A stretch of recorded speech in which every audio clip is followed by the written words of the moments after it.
From the mountains of central British Columbia to you listening around the world, this, my friends, is Spaced Out Radio. I am your host, Dave Scott, sitting in the captain's chair of SOR headquarters. We welcome you to tonight's show, including Kingdom of Nye Radio and Revolution Radio. If you want to take a listen to our archives, they are free at youtube.com/Spaced Out Radio. Do old Davey the favor, hit that subscribe button.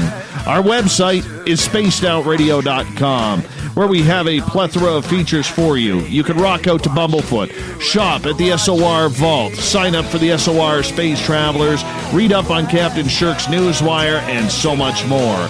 Tonight's show is brought to you by CHIVE Charities, helping make the world 10% happier by donating to CHIVE Charities today. You can find them on our website.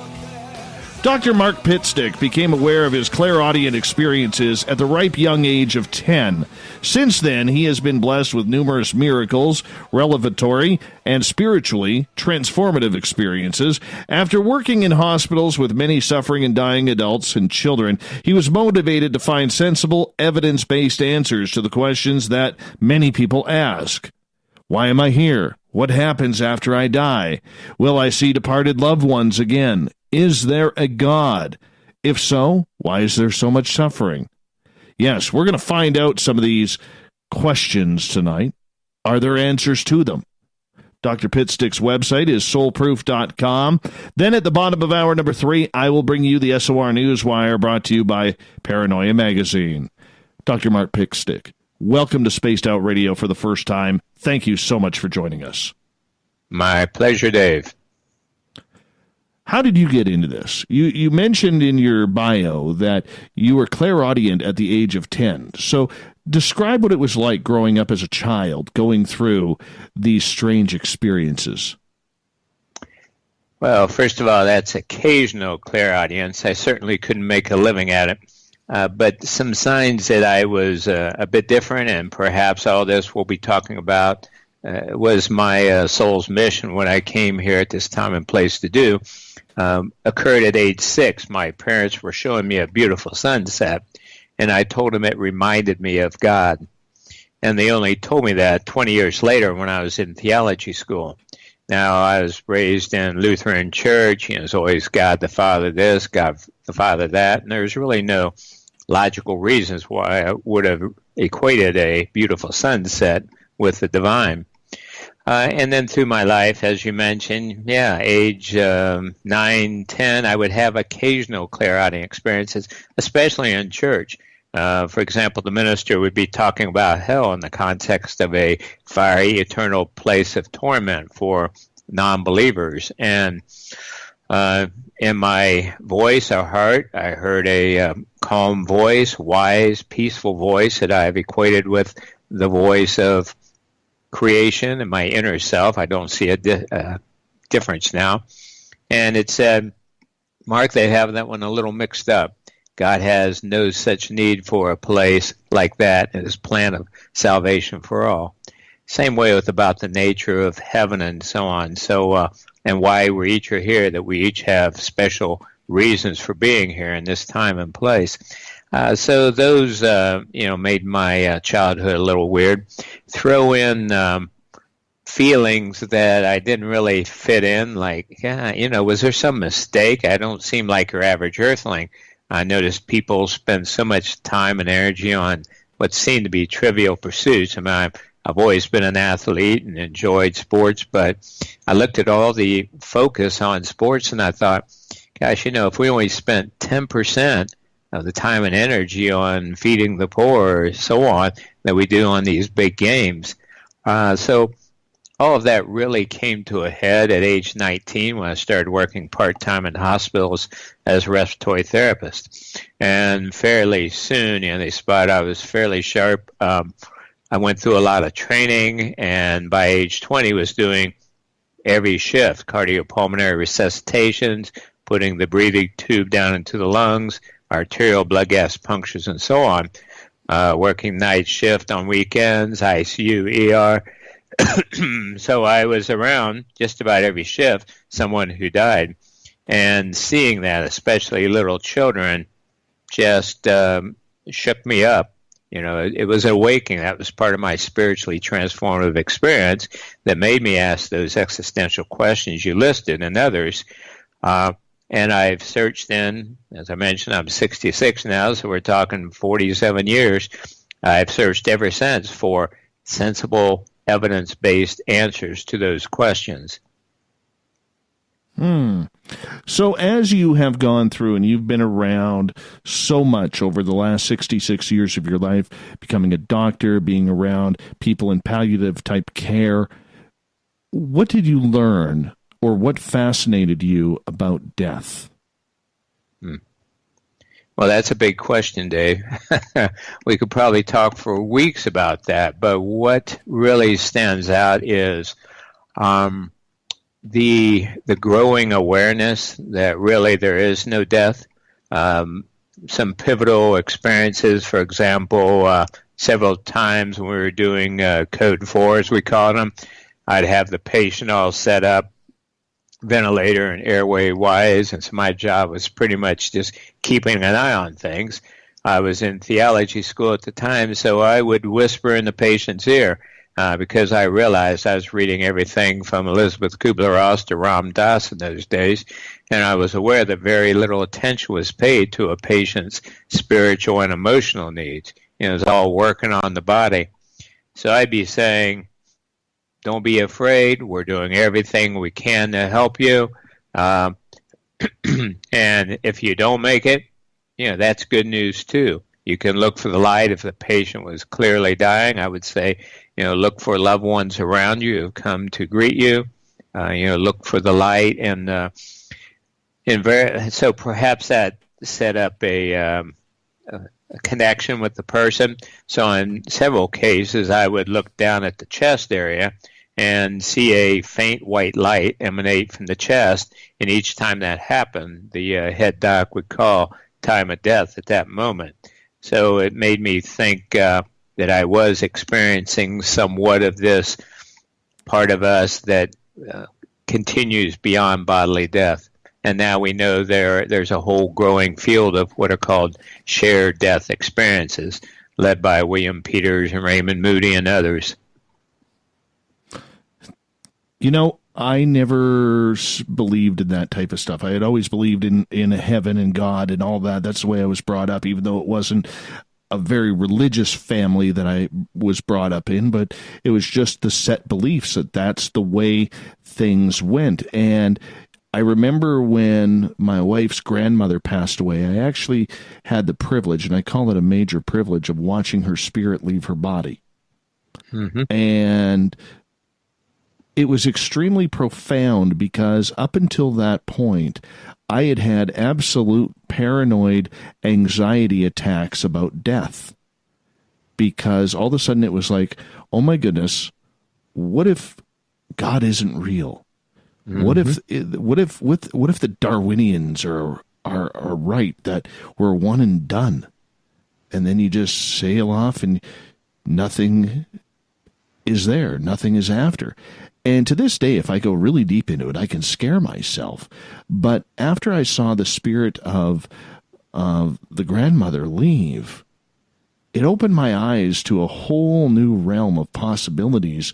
Is that how you felt as well? Have you ever seen a spirit leave the body?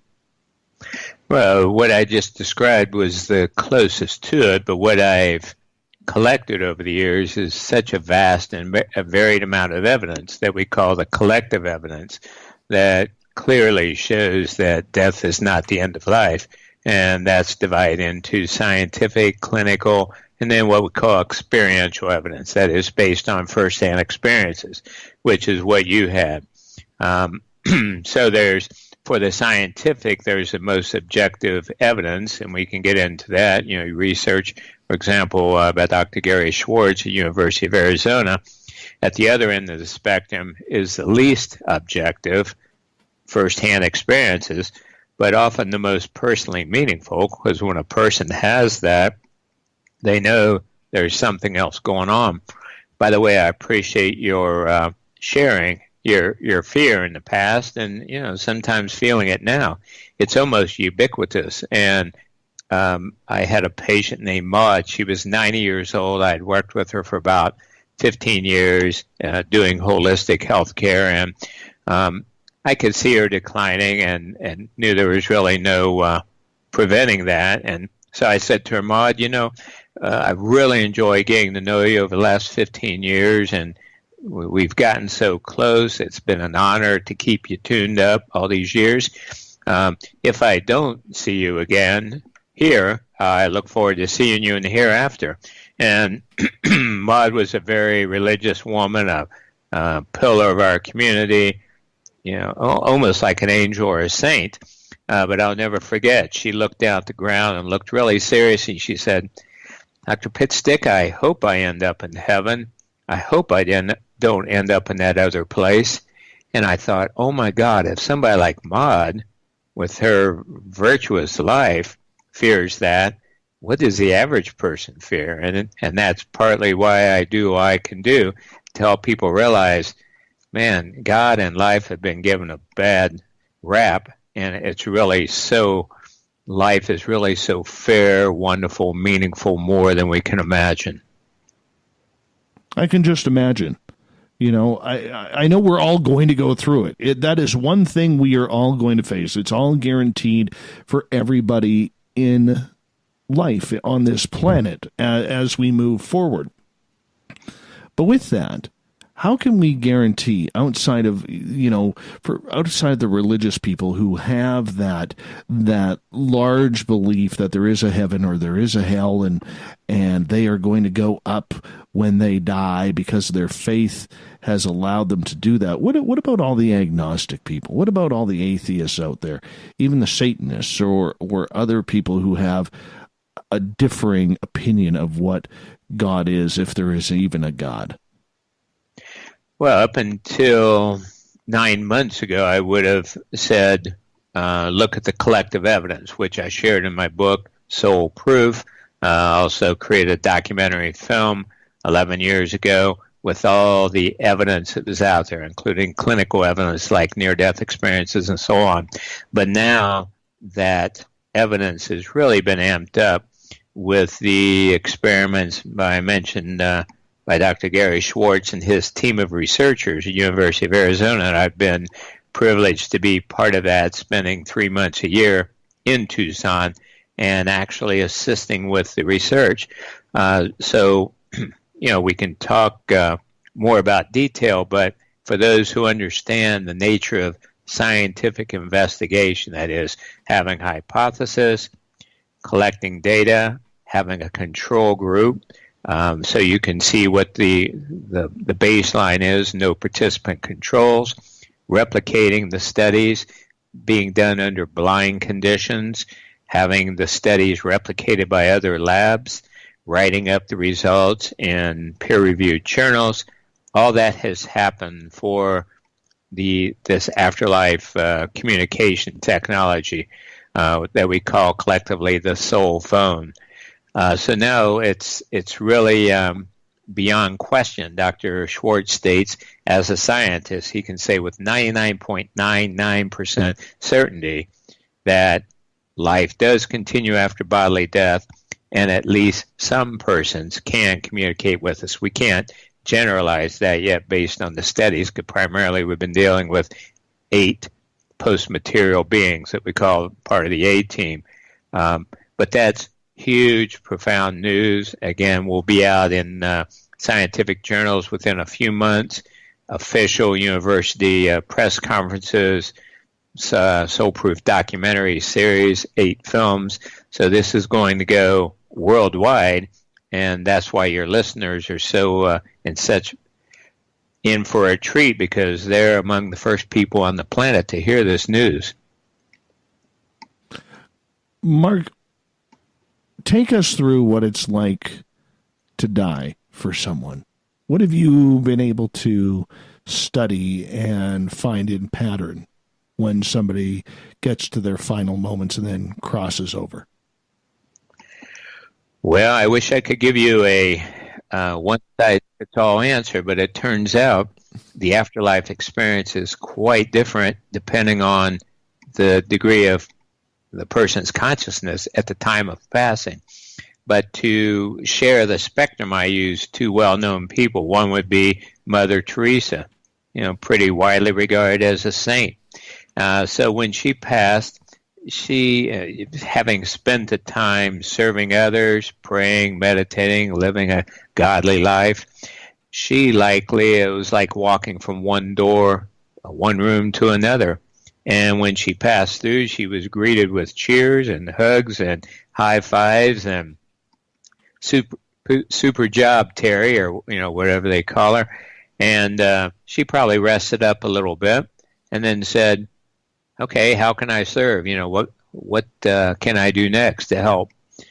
On the other hand, you take somebody like Adolf Hitler, which was a life horribly gone wrong. He was abused as a child.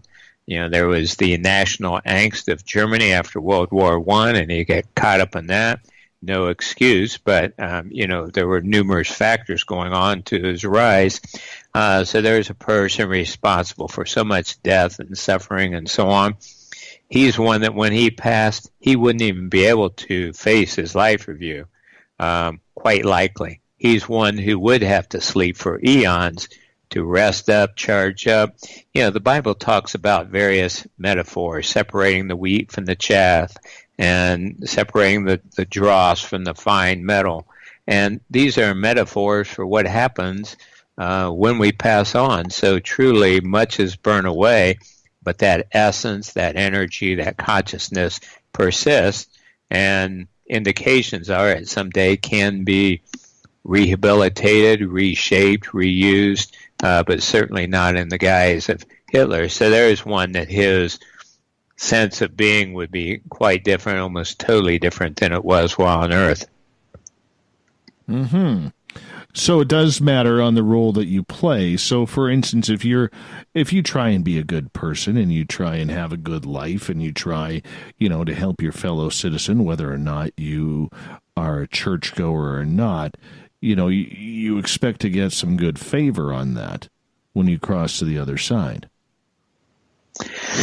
Yeah, the original meanings of part of what I did when I went to theology school in my search for really what are the real answers, because any child who attends mainstream churches can see that, like Thomas Jefferson said, the truth is embedded like diamonds in a dung heap. You can just sit there and say, yeah, a loving God would say that.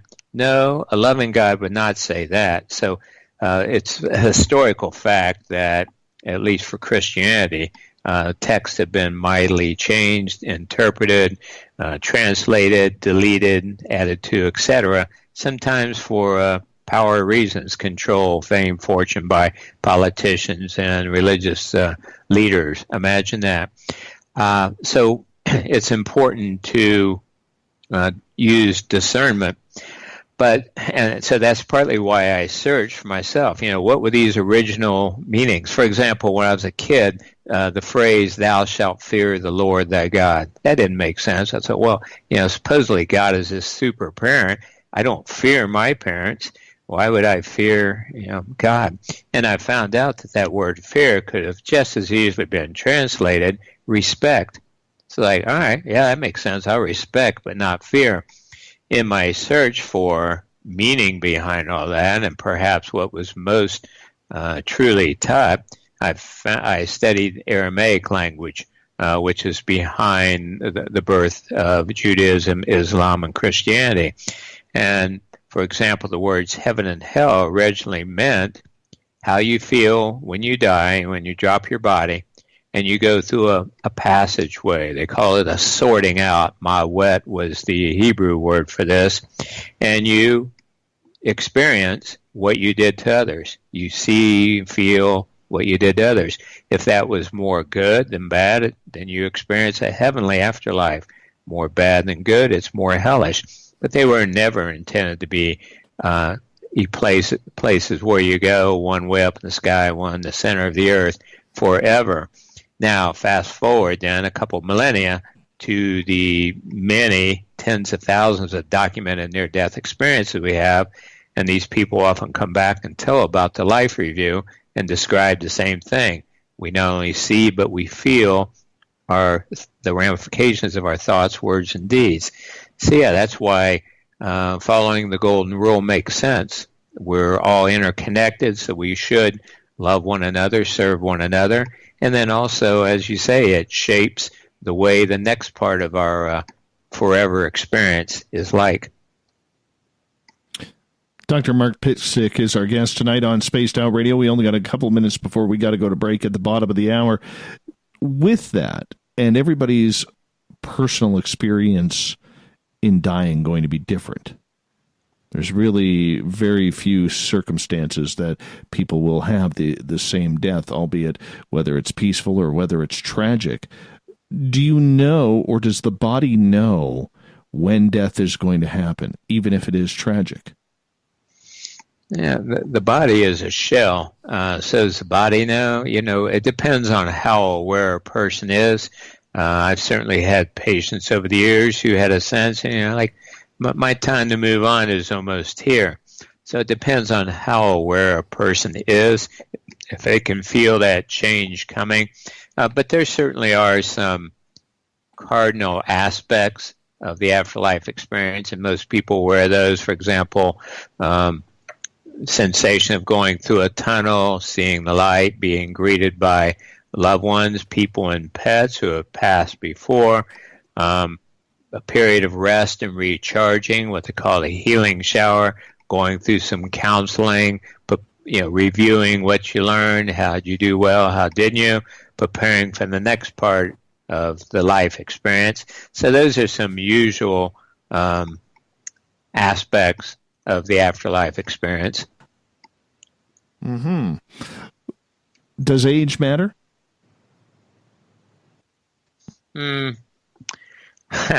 Again, these are very good questions, because what it has more to do with the level of soul evolution or advancement of energy. So the answer to that question would be different if a person were a beginner soul or intermediate soul or more advanced. And I'm using terms of Michael Newton, PhD, founder of Life Between Lives therapy. So for an advanced soul, age wouldn't matter. For a beginner soul who perhaps been around the block just a few times, maybe, hey, what's going on? This is scary. And then the reassurance, help from angels, guides, etc. Very interesting indeed. You know what, Dr. Pitstick, I'm going to get you to hold on right there, because we are going to go to break here at the bottom of the hour. What's it like to die? What's it like to see the other side? What do we experience? Dr. Mark Pitstick, his website, soulproof.com, if you want to check it on out. More questions for the doctor coming up right here on Spaced Out Radio.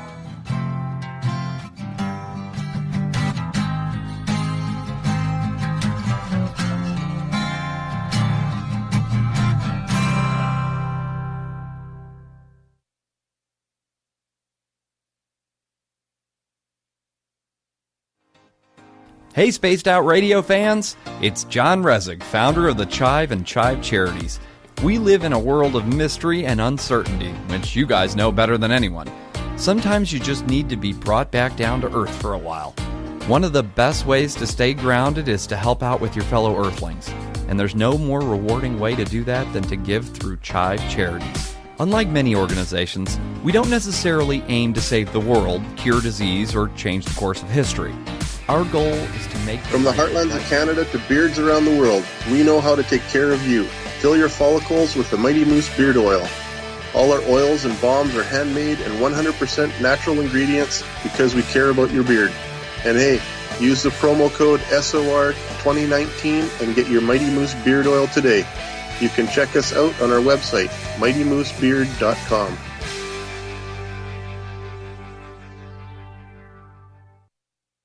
Hello, this is your guitar man, Ron Bumblefoot Thal, and I have to tell you, I love the response I get for Little Brother is Watching from Spaced Out Radio fans. It's amazing how music can inspire and make people think deeper about what's going on in the supernatural world.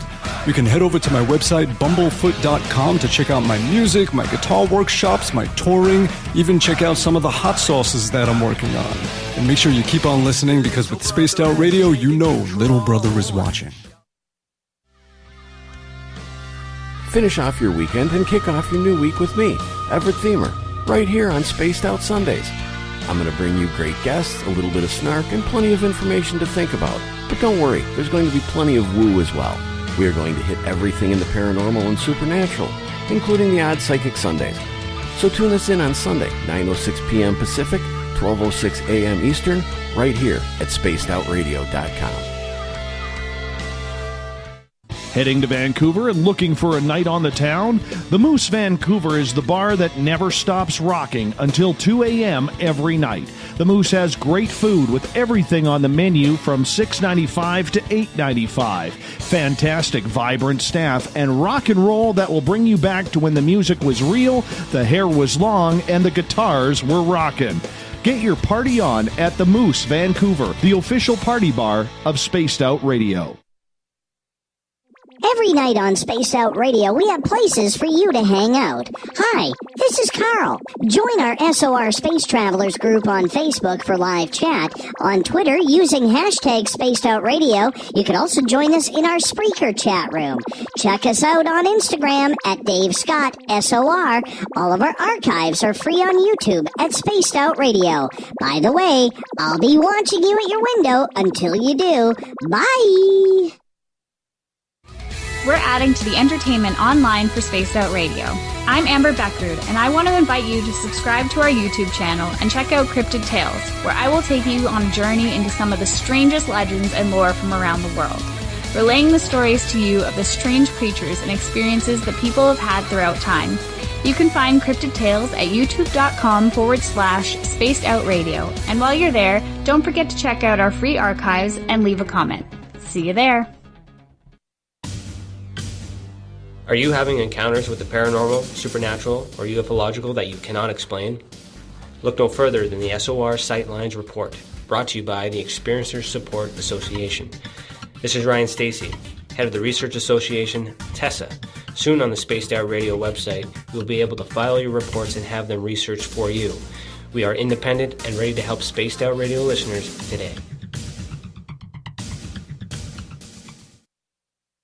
Move over, brother, and let me own Saturday night. This is Rich Giordano, and I'm inviting you to tune on in to Spaced Out Saturdays starting at 9 p.m. Pacific, 12 a.m. Eastern, where I'm going to bust open the lids on everything paranormal. Why? Because we want answers, and I'm the guy who's going to deliver those answers to you. Join the chat rooms, and we'll see you this Saturday. Just be there. No, really.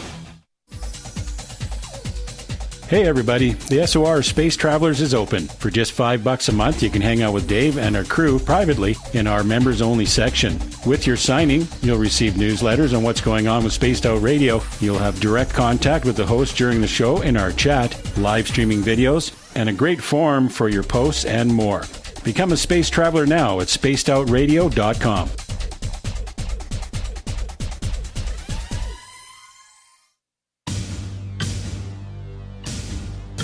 You wanted new SOR gear, and now you can have it. The SOR Vault is fully stocked with t-shirts, hats, hoodies, mugs, and everything in between, with great logos for you to choose from. So head on over to spacedoutradio.com, click on the SOR Vault, and go shopping. Pricing is quite affordable, and you can look good representing your favorite show. So go to our website and pick up your new SOR wear at the SOR Vault today.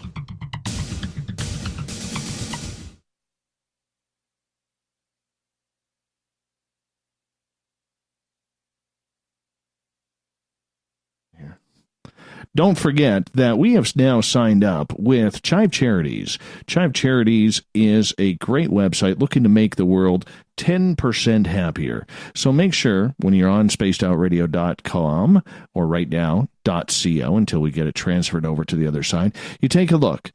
If you're looking for a good charity, CHIVE Charities is the way to go because they donate to veterans, kids with very, very tough diseases, and the money all goes to help out. They're not in it for, padding their own pockets. So stay tuned. For more information, go to our website, Sign up for CHIVE Charities today.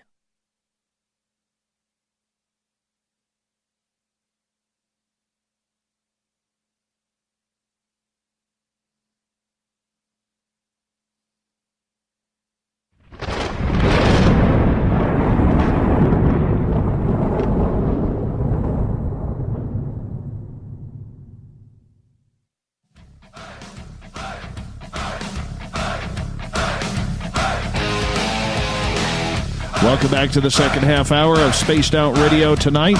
I am your host, Dave Scott, sitting in the captain's chair of SOR headquarters. Great to have you along for the ride. Reminder to all of you that if you've missed portions of this show or others, you can always go to our website, spacedoutradio.co for the time being, .co. We're in the process of getting it switched over to the .com. Once we do, we will let you know, but, you know, it's always a good place to start. Our website. We got a bunch of new features on there. You can go buy some swag at the SOR Vault. Sign up for the Space Travelers Club. It's $5 a month. We've got a few members in there tonight. Thank you so much for joining us. And of course, if you got a book or you're looking for a brand new book, do a little shopping on our We Read the Night section as well. Our archives still free at youtube.com/Spaced Out Radio. Dr. Mark Pitstick is our guest tonight on Spaced Out Radio. We are talking about ghostly apparitions. What happens when we die? Do we have that afterlife? Let's find out. Dr. Pitstick, welcome back to the show. Thank you. Not a problem. Glad to have you here. Right before the break, we were talking about what it's like to die. When someone does die, you know, I'm curious, where do you think they go? Do they prepare for reincarnation? Do they head to a heaven? Do they go to a purgatory or a waiting place like the Catholics believe? What happens to the soul? Where does it go? Again, a big question. And it turns out there's really nowhere to go. In other words, it's all here right now.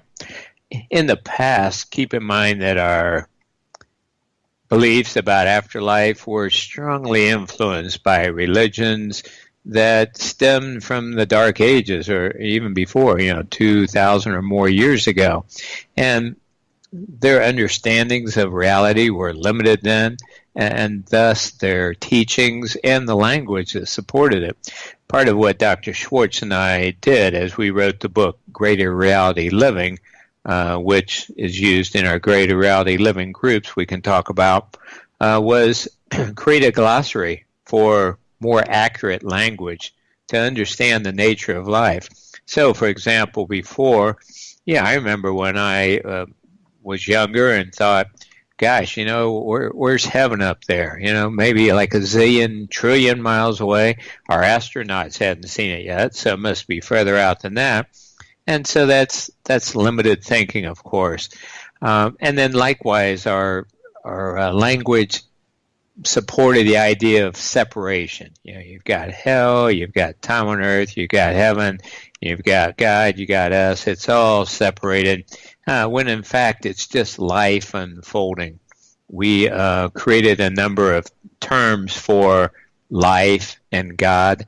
For example, one was ELGOD, E-L-G-O-D, which is an acronym for the energizing, loving, guiding, organizing, and designing presence and power that is behind all life. And inferences are, again, based on many near-death experience reports, is that we each are integral parts of that right now.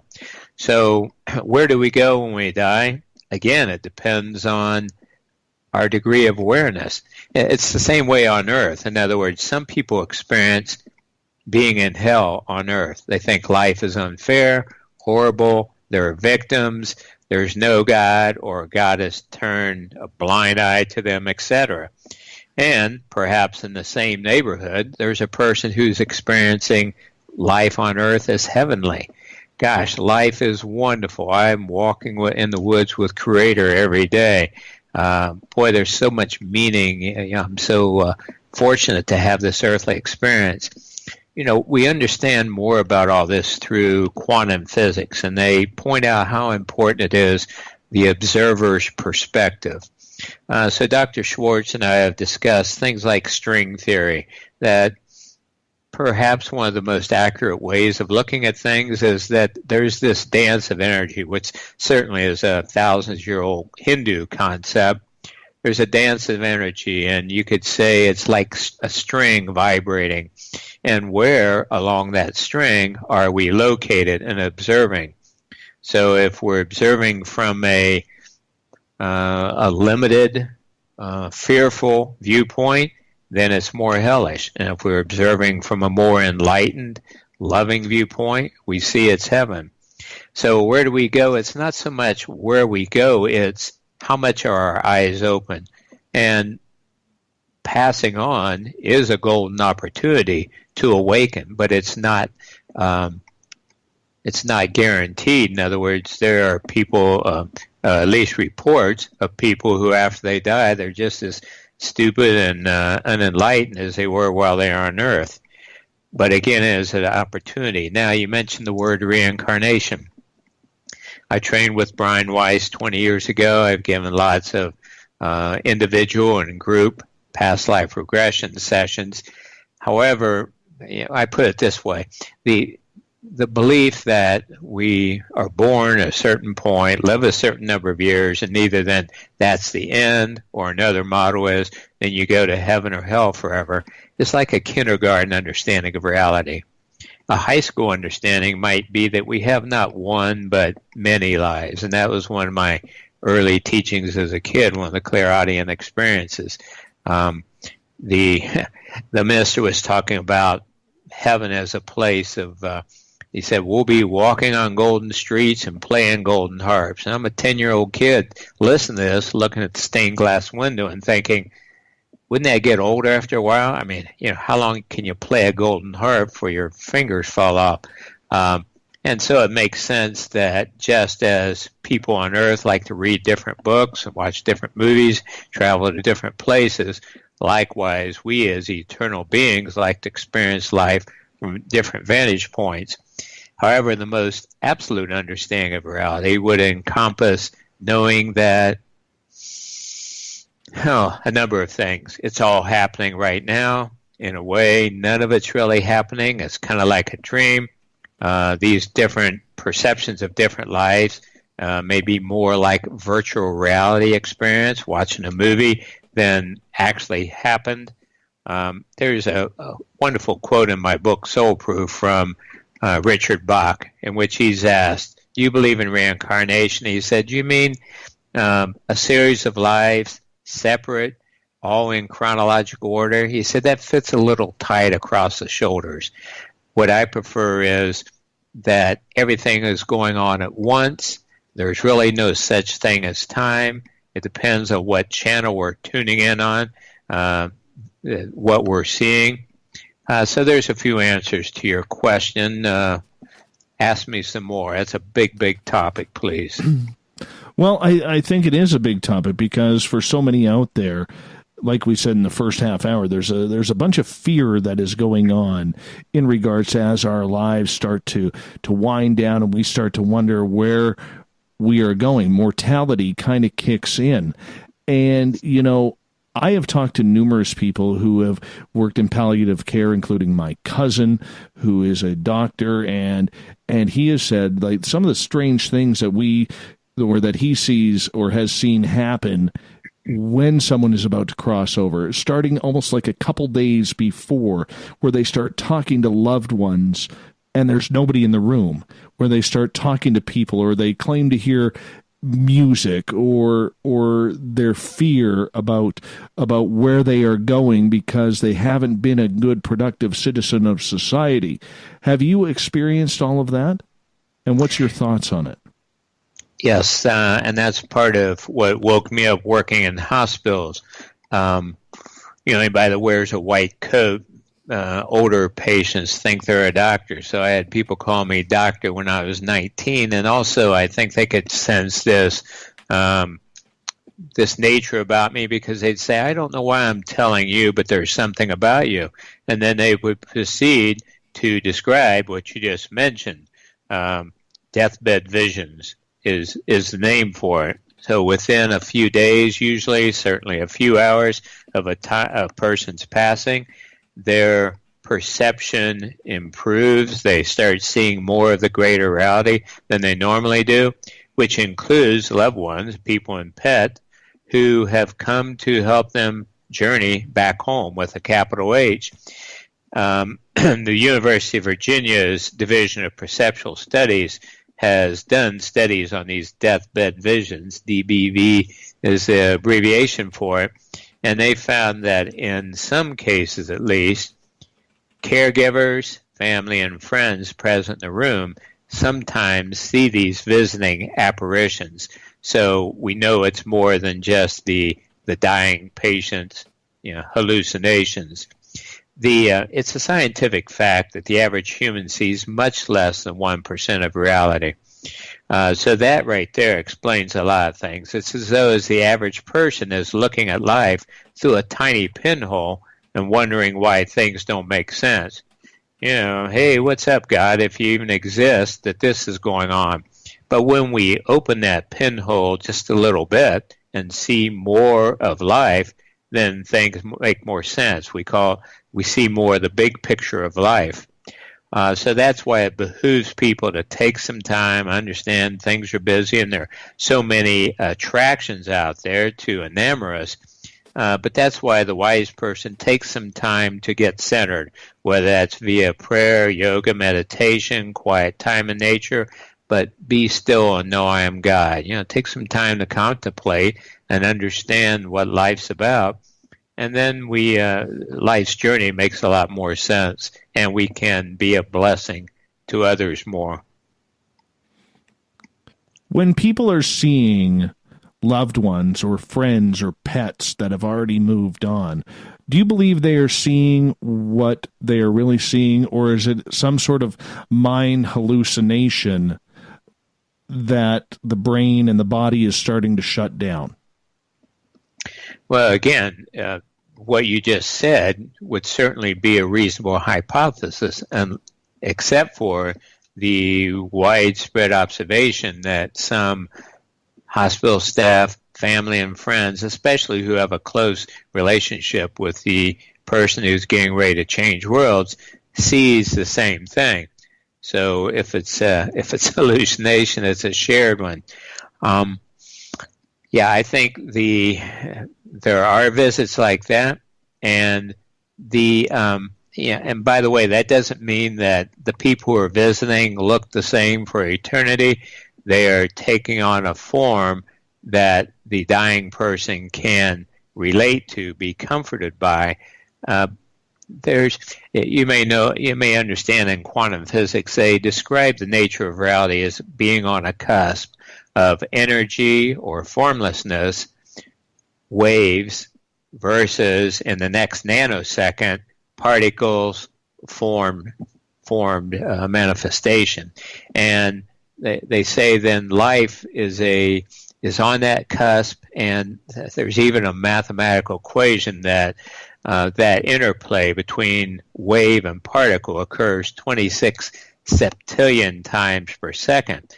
But to the limited human brain, it all appears, solid and dense, and the average person thinks that's all there is. But again, when we decrease our filtration some, Eben Alexander and I discussed this over dinner, he from a neurosurgeon standpoint, myself from doctor of chiropractic, understanding very well the nervous system, and both agreeing that about 95% of what our central nervous system does is inhibitory. It filters out sensory input. So, for example, in the air around you right now would be radio stations broadcast from China. Well, if you could hear everything that's being broadcast and see the whole electromagnetic spectrum of visible colors, you wouldn't be able to function. So that's one reason why over years there are all these filtration systems in the brain. Well, evolutionary-wise, that was adaptive. However, what it does is block out so much of life that's right around us, including, quote, deceased loved ones, who right there tapping us on the shoulder and trying to get through.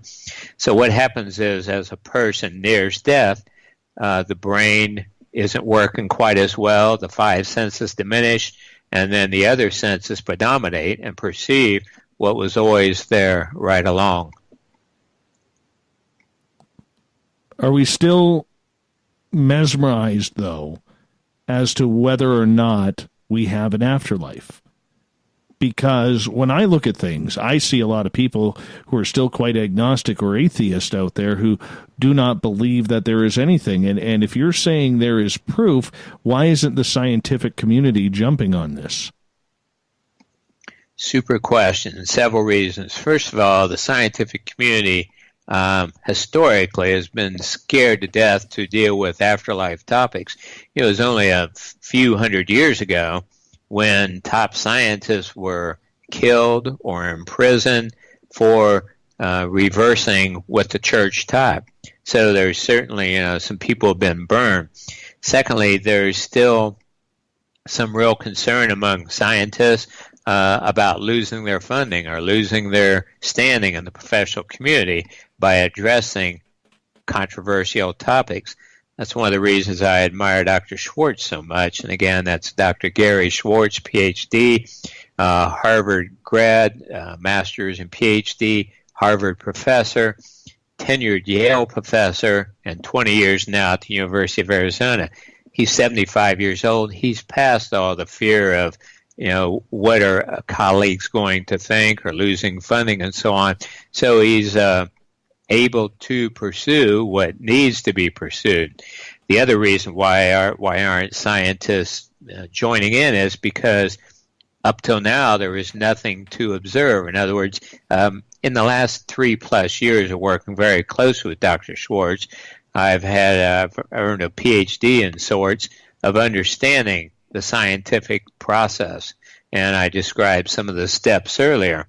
So again, up until now, there hasn't been true scientific research, at least that we're aware of. And no journal findings or papers have been published. So scientists could say, hey, there's no data out there. But now there is. Again, we're not officially announcing, but we will be soon. First of the year. Also, the first year we'll be doing the first public demonstrations. And people can learn more about that. The website's soulphone.org. So this will be out there then for other scientists. The last part of the answer to that question is there are a growing number. Dr. Schwartz founded a group called the Academy for Advances in Post-Material Science. AAPSglobal.com is their website. And to date, I think they have 250 scientists, university professors, physicians, and psychologists who, as their primary assumption, is work with the understanding that consciousness is primary. That is not just a temporary byproduct of the human brain, but what pre-exists before human birth, as evidenced by perinatal experiences, and what continues after bodily death, as indicated by near-death experiences, after-death communications, and now replicated scientific research. We only got about 3.5, 4 minutes here before we got to go to break at the top of the hour. Dr. Mark Pitstick is here talking about death, EVPs, paranormal. We're going to get into that and your questions in hour 2 as well. Getting back to the reincarnation topic for a moment, Dr. Pitstick, is there proof that this is actually happening, where souls are being recycled, shall we say, to go into different timelines and different bodies and different cultures? The word proof is one, Dave, that most scientists do not use. We use things like it's clearly indicated, definitively demonstrated, strongly shown, words like that. So is there proof that reincarnation or some cyclical series of lifetimes exists? No. However, is there evidence for it? Yes, and that's shared in my book, Soul Proof. Also, by the way, I should mention on my website, soulproof.com, there are lots of free resources, 50 different articles that address the most commonly asked questions and challenges people have, one of which is on reincarnation. So probably the average article is about 20 pages long. Also on, when a loved one's body dies by suicide, when a pet transitions, etc. Also, lots of free radio shows. So in that article and in my book are described the various categories of evidence for reincarnation. For example, curative aspects. There have been numerous people who had chronic diseases, then they had a past life regression, saw that, for example, they were stabbed in the area where they have chronic pain. Once they make that connection, realize that was hundreds of years ago, there's no need to carry it around. Their pain resolves instantly. Same way with breathing problems for people who were drowned, choked, or otherwise couldn't breathe in another time and place. So there's certainly some good evidence for it. Dr. Brian Weiss, one of the more well-known researchers of this. There are also a number of people who have researched afterwards. In other words, a woman in the U.S. in the 21st century experiences under deep regression being a woman in the 1700s in France. This woman's never been out of the U.S., certainly never studied anything about France, but does some research and finds that indeed there was a woman by that name in that time period in that city who died at that age and so on, just as she experienced during her past life regression. Have you been reincarnated? I would imagine we all have. When I went through the training with Dr. Weiss, I experienced different purported, and he'd be the first to say, those experiences are not necessarily indicative of an actual past life regression. They can be metaphorical. But I experienced being different people in times and places, but having investigated some, to me that's not really important. It's secondary. What is most important is where we are now. I think we are the compilation of our various experiences, and what do we do with that now? Are we happy? Are we peaceful? Are we serving others? Are we doing what we came here to do? I don't know.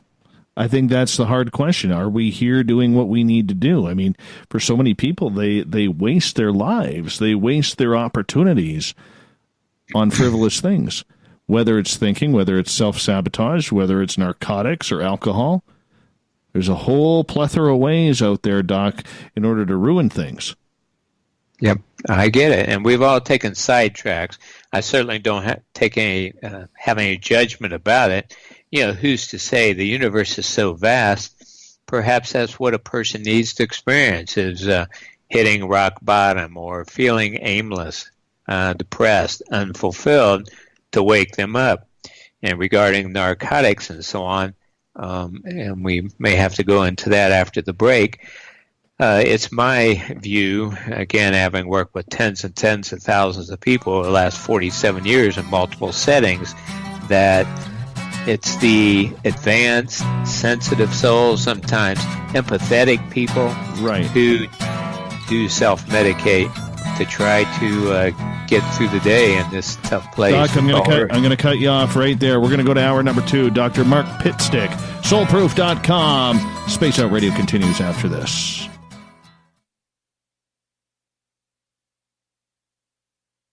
Hi there, this is Geraldine Orozco from San Francisco's Bay Area Meditation. I invite you to join me the first Tuesday of every month with Dave Scott for Spaced Out Radio's The Spiritual You. In this fast-paced world we live in, it's time for you to take some time for you. We'll cover every possible subject, from powerful meditation to healing techniques to your own intuition and spirituality. So come join us for The Spiritual You.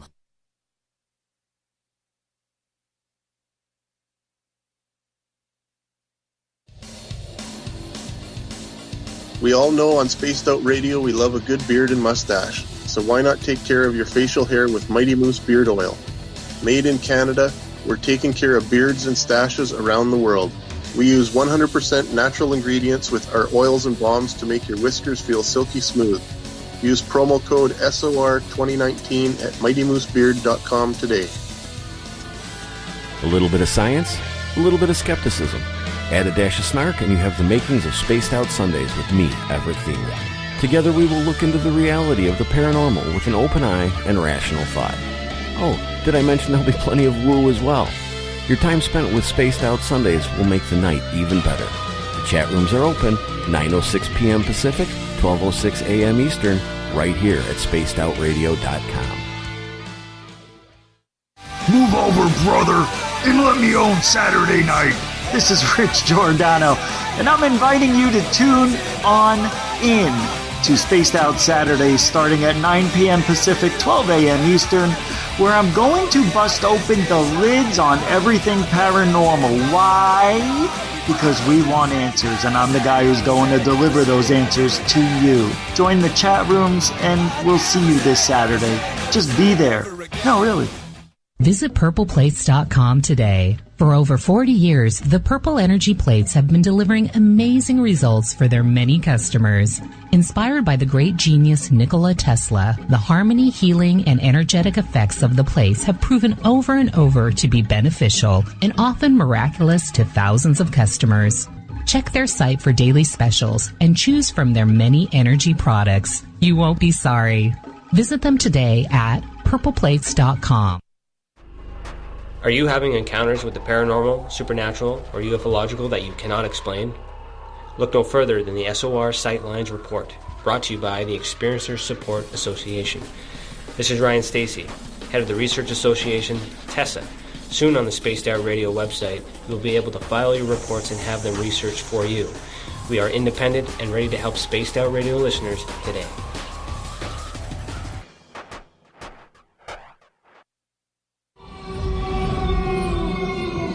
Hey, this is Canadian Paranormal Investigator Mike Moore. The third Wednesday of every month, I'll be teaming up with Dave Scott to bring you Ghosts of the Great White North. Each month, we will bring on guests from across Canada to discuss their ghostly encounters. Canada is a paranormal hotbed with stories you've never heard, so we're going to bring them to you. So get comfy on your Chesterfield, grab a donut, and join us, eh?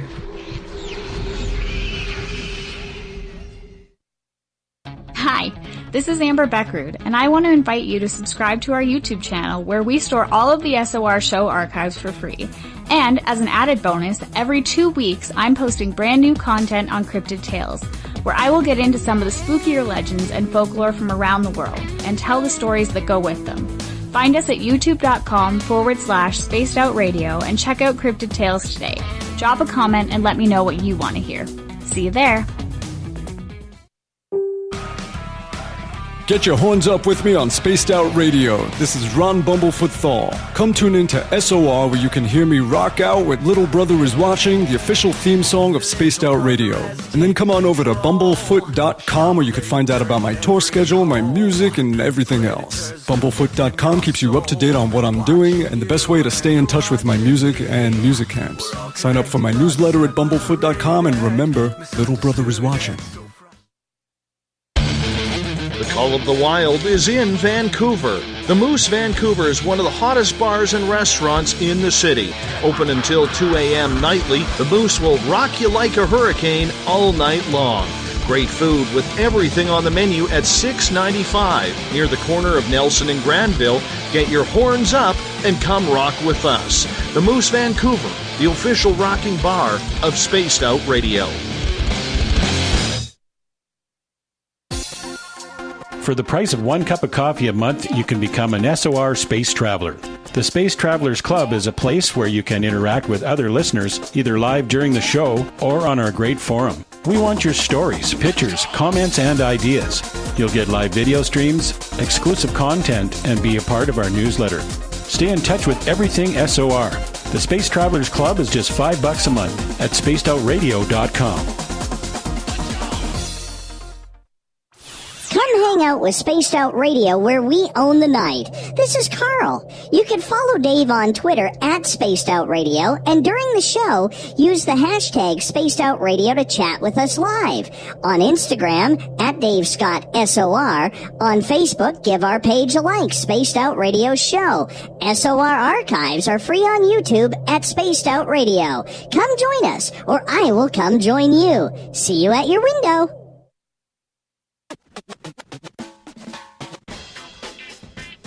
The SOR Vault is open for business, and do we have some cool swag for you to pick up? All you have to do is head over to our website and click on the SOR Vault. You have a variety of cool logos to choose from and put them on anything you want. T-shirts, hoodies, hats, coffee mugs, you name it, we can get it to you. So do your shopping by supporting the store you love. Get your Spaced Out Radio swag at the SOR Vault today.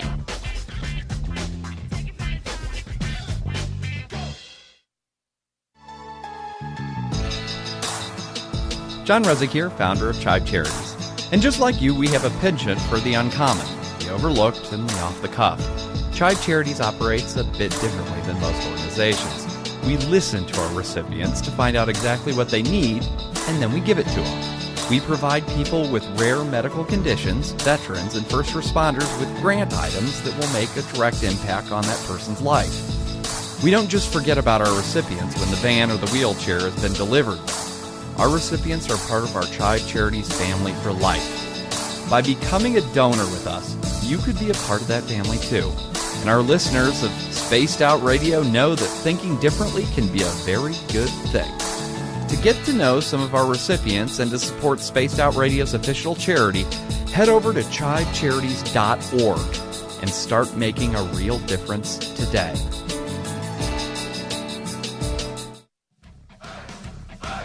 You're listening to Spaced Out Radio with Dave Scott. Follow Dave on Twitter at Spaced Out Radio and on Facebook, Spaced Out Radio Show. Welcome back to the second hour of Spaced Out Radio tonight. I am your host, Dave Scott. Thank you so much for being with us. We welcome in everyone listening in on our terrestrial affiliates, KZFX 93.7 FM in Ridgecrest, California, KDUN AM 1030 in Reedsport, Oregon, WQEE 99.1 FM in Noonan, Georgia, UPRN 107.7 FM in New Orleans, down in Dangerfield, Texas, KDNF AM 1560. On the digital side, hi to everyone listening in on Kingdom of Nye Radio and Revolution Radio. Great to have you with us. Don't forget, you can check out all of our archives for free at youtube.com/Spaced Out Radio. Just do old Davey the favor, hit that subscribe button. The Desert Clam has set the password for tonight in the SOR Space Travelers Club. Valclusian. Valclusian is your password. Use it wisely, space travelers, as the Clam sets a password each and every night right here on Spaced Out Radio. Our website, spacedoutradio.com. We have a plethora of features for you. You can do a little shopping at the SOR Vault. Get yourself some Spaced Out Radio swag. Make sure you sign up for our Spaced Out Radio SOR Space Travelers Club. It's $5 a month. Read up on Captain Shirk's SOR Newswire and much more. Tonight we are talking with Dr. Mark Pitstick. His website, soulproof.com. If you want to check that out, I highly suggest you do, because we're talking about what happens after you die. What goes on? What happens with the spirit? Dr. Pitstick, thank you so much for joining us. I'm enjoying it. I want to ask you this. What's a ghost, in your opinion?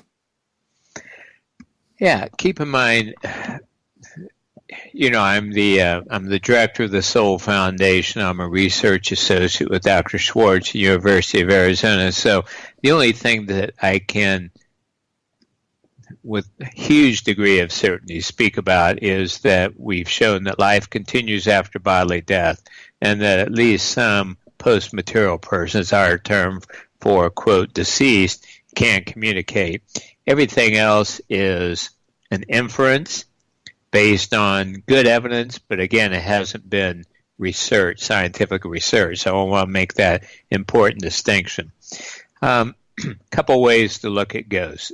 First of all, there's the viewpoint or theory of it's an energetic imprint. In other words, a person, probably one of the best books to understand this concept of the energy of our emotions is Power versus Force by David Hawkins, PhD, MD, and he objectified various emotions. So, for example, lower energy emotions are considered to be those like hate, revenge, guilt, shame, bitterness, resentment, etc. And the higher energy emotions are peace, joy, love, meaning, gratitude, enthusiasm. So those who are stuck, people who are stuck in lower energy emotions, certainly at the moment of death, might be a bit stuck afterwards. In other words, they may not smoothly make a transition like we mentioned for Mother Teresa. So they may be in limbo for a while, and various religions talk about purgatory or so on, and their energy imprint might be stuck a bit. Another way to look at it is that instead of entering the light, like people who have near-death experiences do, these people don't enter the light. For example, if a person was killed suddenly, let's say a person had no belief in afterlife. They thought when you die, and that's it. And then they were killed violently and unexpectedly. That person would be in shock for a while. They wouldn't know anything about entering the light. They may not notice the light. Their beliefs would carry over for a while, their beliefs while on earth. So they'd say, okay, well, there's nothing. And then after a while, they open their eyes and they're like, well, if there's nothing, who's thinking there's nothing?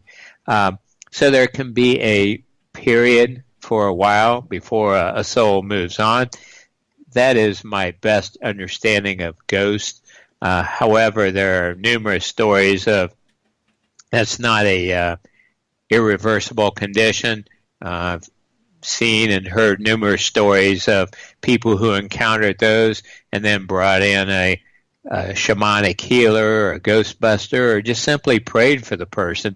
Sometimes it's a family member or friend who is stuck for various reasons and pray for them to enter the light, and then the next thing you know, the various haunting symptoms, footprints, footsteps, and so on disappear.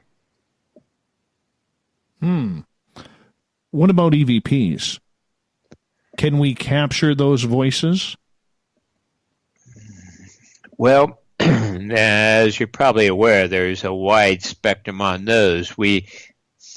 I have been so involved in the soul phone research that I haven't had the time to study widely.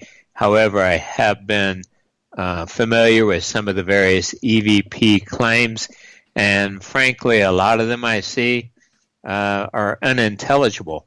That's why subtitles are often used. It's like, and see, did you hear? He said, I am still alive. So certainly there's some evidence for it. I mentioned the researcher, Dr. Konstantin Radiv, who did some important research, and there were some controls to it. In other words, he would have people give him sealed, fresh tapes that were used, and would ask questions of those in the afterlife, and outwardly they couldn't hear anything, but when they played it back, then there was some sound. So I would say there's something to it, but it's hit and miss, can be spontaneous, it can be fairly unreliable, unintelligible, and that's why the soul phone research, which we can talk about, the 4 anticipated devices, the goal is to have technology just as reliable, accurate as what we're using here, Skype or a phone. 98% accurate, reliable, you can count on it, and that's what we're working toward, especially now that we have shown without a doubt life continues on, working on progressively enabling a greater quantity and quality of communication. Again, it's starting in February in the U.S. We'll be doing the first what are called SEED events, SEED, which is an acronym for Soul Phone Education and Ethics Demonstration, a day-long event. Dr. Schwartz will speak about the science behind the soul phone. His wife, Rhonda Schwartz, who's one of the top research mediums, will talk about evidential mediums, what they are, and the A-team, this group of 30 or so post-material luminaries who have assisted the research over the last 11 years. I will talk about greater reality living, the practical benefits of knowing all this, how it affects the way we live and treat ourselves and others. And then we'll have a series of demonstrations. First of all, the current technology, and we'll show the baseline condition. That is, the equipment will be sitting there on stage, no one will be near it, and we'll show what the results look like from that, which is pretty much what you expect, kind of like a flatline EEG or EKG, a little background noise, the sensors picking up surrounding electromagnetic fields from 110 outlets for fluorescent lights. Then a attendee will come up and touch the equipment, and that'll be a huge effect. And we'll have a overhead display, the visuals, what the light looks like, what the graphs are instantly created by the software, indicating yes, no answers, because this is what we call the soul switch, a binary indicator. And then the third demonstration will be we'll have one of the A team members come in and touch the device. Again, these are post-material, quote, dead people who touch the device and look at their effect. Significantly more than the baseline, not as much as the humans, just because of the limitations in our current technology to capture their signal or presence. So when you have paranormal investigators all over the world doing EVP sessions and capturing these voices that their ears didn't hear, what are they? Are they signals that are running from radio stations that were caught, maybe cell phones? Are they the actual voices of the spirits who are still surrounding the world? What do you think they are? Well, and that would be my answer, just what do I think, because I'm certainly not an expert in it. And as with a lot of these topics we're saying, there's a spectrum. So some of the findings could be fraudulent. Some of them could be scatter, background noise. Some of them could be indeed the signal of, the sound of these post-material persons. We have some indication about what they might be based on Dr. Schwartz's experience over the last 11 years. He did 8 different experiments to measure in different ways the material of, again, what we call post-material persons. One was to demonstrate their ability to diminish a photon beam, and this demonstrates that they have solidity or density. And by the way, that's one of the reasons we adopted this term post-material person, because past terms like spirit, ghost, it implies a gaussiness, etherealness, whatever that word is, incorporeality, when indeed it appears that the only thing that ends when a person dies is the outer body, which again is much less than 1% of who and what we are. So in replicated studies set up by optical physicists, a infrared beam or a photon beam going from point A to point B, usually about 10 feet apart, the emitter from the sensor, we know to the nanosecond how long it takes for that beam to travel. Then the control is nobody's in the room. How long does that take? Then one of the assisting mediums asks a post-material person to put their hand through the beam. And each time there's a statistically significant slower rate because of the interference. So it appears that they have, or at least have the potential to have, density. A similar experiment showing density was the air motion detector, a totally motion-proof chamber and very sophisticated sensors that would measure any kind of air movement. The control is nobody's in there, nobody's in the room, nothing's happening. And then one of these, quote, spirits is asked to put their hand in or enter the chamber totally, and these detectors measure air motion, air movement. Now, so that's motion, and that's physicality. Then there were other experiments, for example, for sound. There is a soundproof chamber like audiologists use. It was wrapped in copper foil, so it was effectively a Faraday cage. Inside it, all this sound baffling. A huge microphone with a big collection screen, and the control group would be nothing. Nobody's in the chamber, nobody's near, and the various oscilloscopes and computers register just that, nothing, flat line. Then a human subject goes in and whispers the same 9 words, and those are picked up significantly by the different sensory apparatuses. Then a post-material person is asked to go into the chamber and yell the same 9 words. These words are paced 1 per second, and indeed it's less than the human, but it's significant. The blips each time they say a word from another dimension. And in this study, by the way, the 9 words were referring to these A-team members. We are here to help you heal your world. So the point is, and then there are others, measuring their electromagnetic field, measuring their presence visually, and others. So we know from these variety of experiments that there are different ways to detect the presence of post-material persons.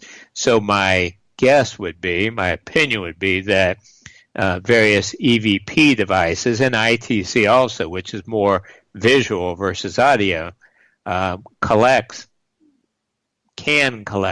reflect the different signals of these people, the different ways they can make their presence known. Have you ever caught an EVP? I've not. No, nor have I been involved in that research. Something you want to try just to see? Not really, because we talked about sidetracks earlier. There's so many fascinating things to check out, but right now, it's kind of like betting on a horse. Right now, to me, there is one clear leader in this area of afterlife proof and technology to communicate. And that is this University of Arizona research. So I'm putting every bit of energy and time I have behind it. By the way, the the communication efforts are twofold.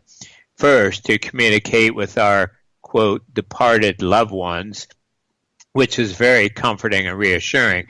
I've worked for the last 5 years with the bereaved parents group, helping parents heal. Right. And that's one of the groups that really needs it the most. But lots of people are suffering, had a spouse pass or a dear one or even a pet. And so this is going to be a huge source of reassurance, comfort, and even a new type of relationship, enjoying a visit with their loved one. But the other huge category of benefit from these communication devices, cell phone devices, is being able to communicate with post-material luminaries. We mentioned some of them. We don't talk about the A-team very much. We want to wait until they can talk about themselves. They can present. But we've mentioned some of the members, Nikola Tesla, Albert Einstein, Thomas Edison, and others. And indications are that they are ready and willing to communicate key information with us, give webinars, help us deal with our biggest problems on the planet. But right now we need improved equipment to provide a greater quantity and quality of information. So again, listeners who want to learn more about that, the website's soulphone.org, and there's an opportunity we have membership levels, which can be as little as $5 a month, where people can become members and contribute to this historic research and development. Well, that leads me to a question, because we have these ghost hunters out there who are trying to use the latest and greatest technology to kind of figure out what is happening in the paranormal world, as we only got about 3.5 minutes before we go to break. I understand, and I've made this very clear on the radio many a times, that they're not really conducting anything scientific. But the technology that they are using, whether it's a ghost box, whether it's a Faraday cage, whether it's any sort of communication, does seem to be getting some intriguing results. Could you not use any of that equipment to try and extend what you are doing? I like the way you think, Dave. And, there's certainly no criticism on any researchers, because some of these are people who are passionate about it, and they're doing this in a spare room in their house or their basement. Conducting scientific research is ultra expensive. The equipment is very expensive. Having staffing, for example, Dr. Schwartz's team, electrical engineers, software specialists, optical physicists, and so on. So I see people who are doing that research on whatever level is like pioneers. They're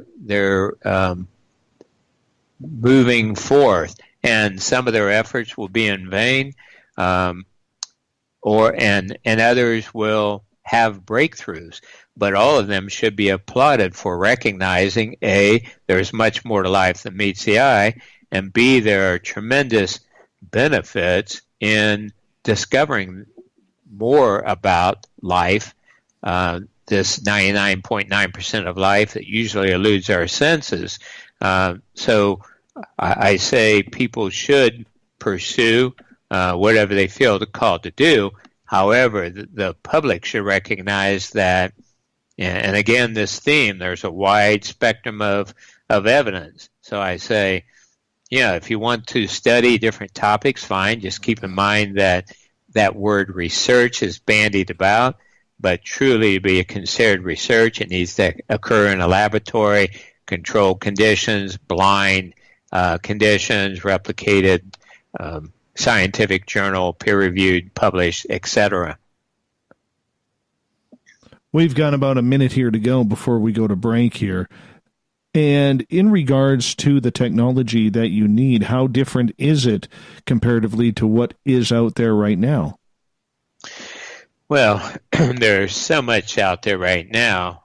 Again, a wide spectrum. And the little bit I know about it, I think it's all over the place. So what I can best talk about when we come back from the break is what we're doing with the soul phone, because I can't speak authoritatively or accurately about the various EVP or ITC applications out there. So I think your listeners would enjoy hearing about the 4 anticipated devices, the soul phone, and where we are right now, the stage 2 prototype of the soul switch. Well, it's something that we're definitely going to have to check out because, the one thing I think most of us hope or we agree to is that the soul continues on. The soul moves forward, and the body is just a shell that I can tell you right now, being an unattractive guy like I am, Dr. Mark, I'll be happy to shed this skin, that's for sure. I can definitely say that. But we're going to go to break here at the bottom of the hour. Dr. Mark Pitstick is our guest. Soulproof.com is his website. You want to make sure you check it on out. We'll be back with more discussion about the soul right after this on Spaced Out Radio.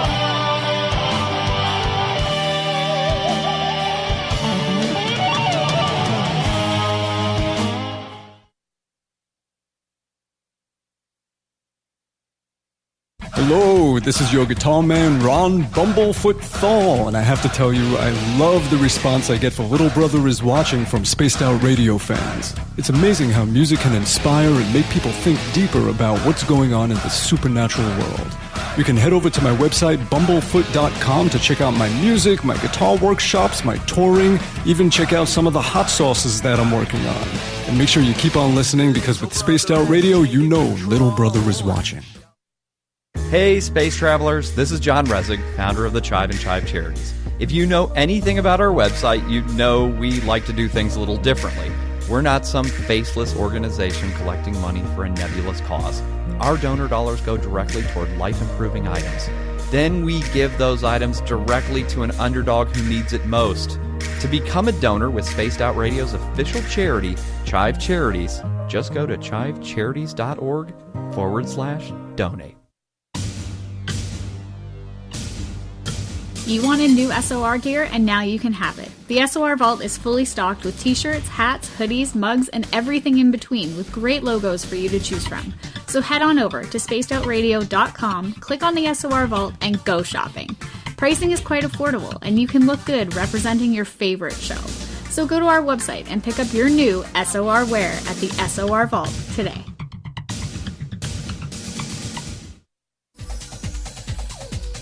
Hey everybody, the SOR Space Travelers is open. For just $5 a month, you can hang out with Dave and our crew privately in our members-only section. With your signing, you'll receive newsletters on what's going on with Spaced Out Radio. You'll have direct contact with the host during the show in our chat, live streaming videos, and a great forum for your posts and more. Become a space traveler now at spacedoutradio.com.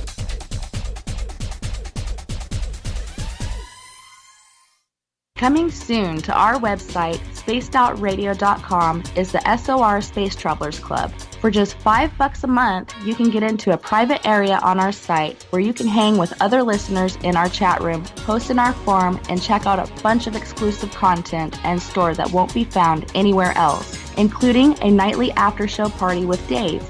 It's going to be the best $5 a month you're going to spend.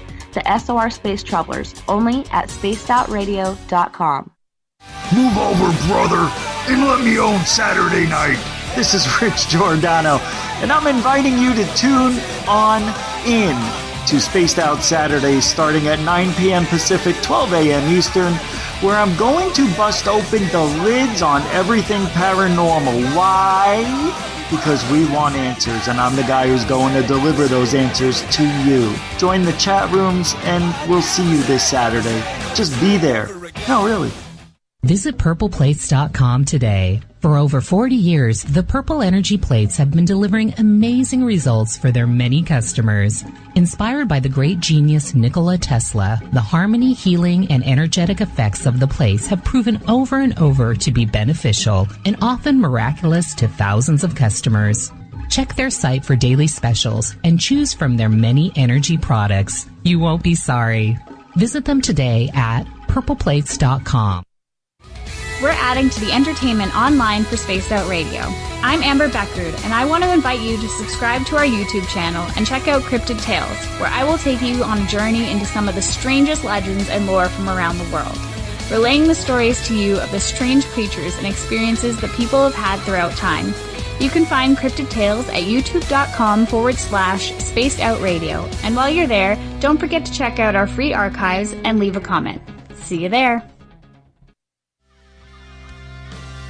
Finish off your weekend and kick off your new week with me, Everett Themer, right here on Spaced Out Sundays.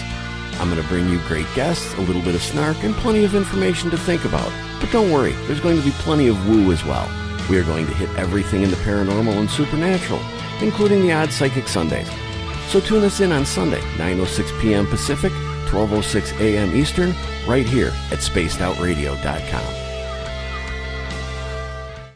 Every night on Spaced Out Radio, we have places for you to hang out. Hi, this is Carl. Join our SOR Space Travelers group on Facebook for live chat. On Twitter, using hashtag Spaced Out Radio. You can also join us in our Spreaker chat room. Check us out on Instagram at Dave Scott SOR. All of our archives are free on YouTube at Spaced Out Radio. By the way, I'll be watching you at your window until you do. Bye! Looking for a place to advertise at a very reasonable cost? Look no further than Spaced Out Radio. SpacedOutRadio.com has an advertising tab that you can click to check out our daily, weekly, and monthly packages to play on the radio, or our website including social media. From commercial spots to banners, we have it all. Check out our competitive pricing today.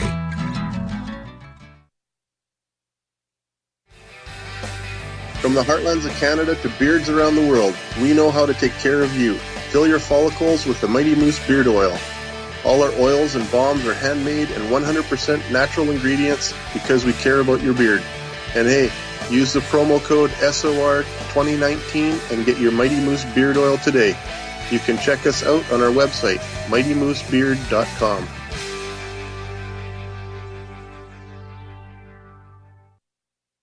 Heading to Vancouver and looking for a night on the town? The Moose Vancouver is the bar that never stops rocking until 2 a.m. every night. The Moose has great food with everything on the menu from $6.95 to $8.95. Fantastic, vibrant staff and rock and roll that will bring you back to when the music was real, the hair was long, and the guitars were rocking.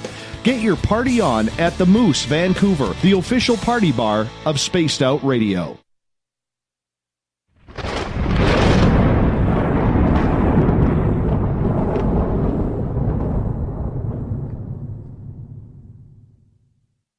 Music zone.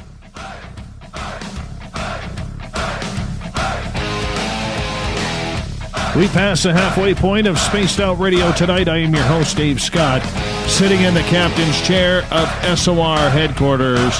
Not going to lie, I'm a little worn out. 2 days in the forest cutting down wood. Today, splitting wood. Oh, what a Thanksgiving weekend for all of us Canadians. Happy Thanksgiving to all our Canadian listeners out there. Really appreciate you tuning us in.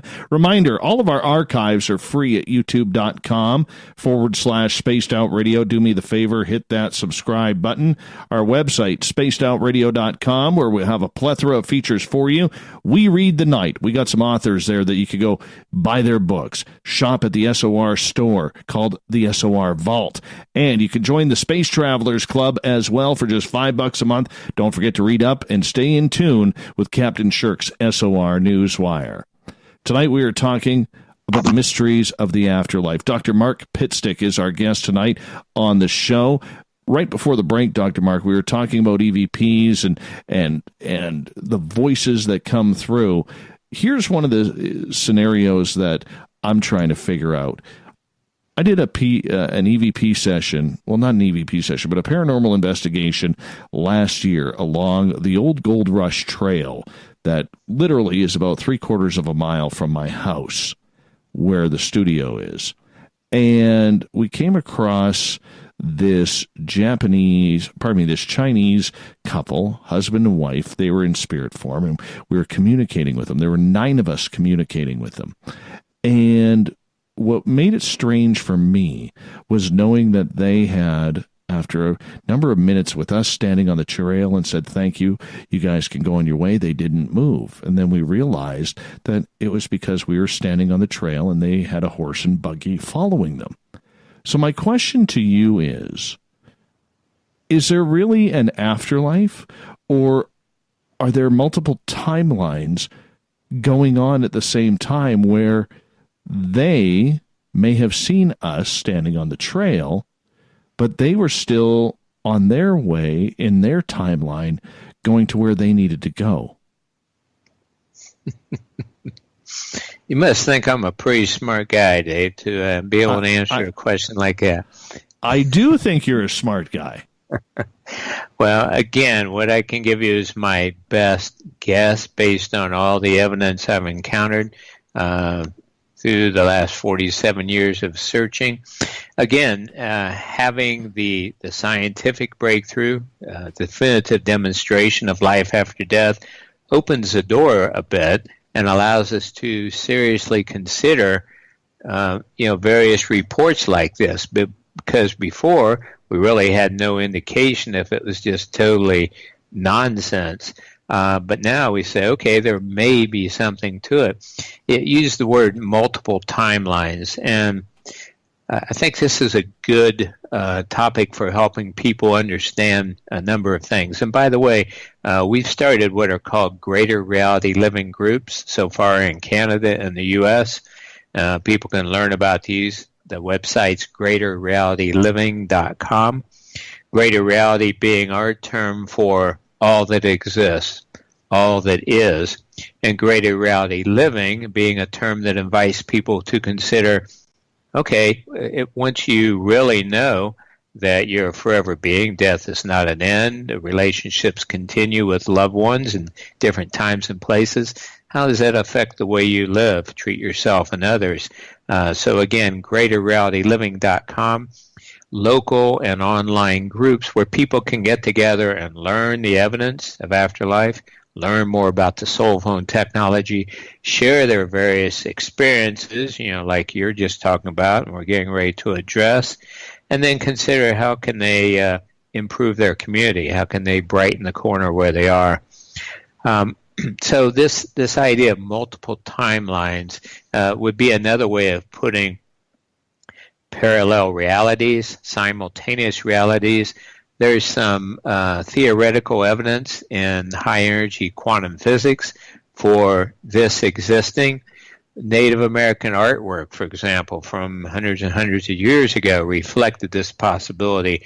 I remember seeing it from some of my friends who are Native American teachers, a brave in profile, for example, and then above his head, a bear, then an eagle, and then a pine tree, and then the moon and stars, reflecting that our essence, our totality can manifest in different ways at the same time. Again, I referred to Michael Newton, PhD, I consider just a genius, author of Destiny of Souls and Journey of Souls.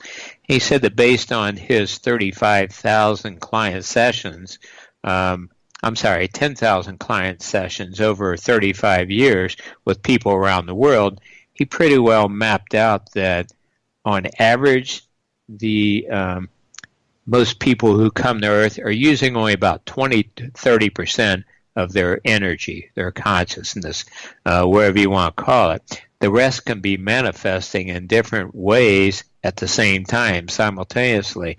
So getting back to this Asian couple, where they stuck in the reality of another time and place and thought that really the only thing going on was they couldn't proceed in the cart. You guys were standing in their way, maybe, or is that the way you all were perceiving them, and that was just one aspect of that?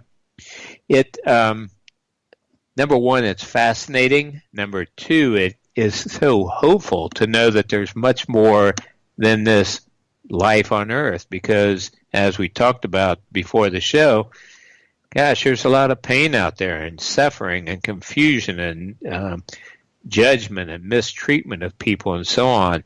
And it helps to know that life is bigger than just here on Earth. And hopefully people can then gain hope from that and improve their lives a little and help others a little. And gosh, as we do that person by person, what do you know? All of a sudden our planet starts getting better. Well, I mean, we can only hope that our planet starts getting better as people start to open up in regards to that. I want to get to a question from Joey here in our chat room. And let me just find it here. He is asking, Dr. Mark, why do you think why do you necessarily attribute the controlled trials with photon sums to presence of spirits, not just something unexplained? Great question, and a fair one. And that is because of the replicated nature of these experiments done thousands of times. That's a reason for using control studies, what we call no participant controls.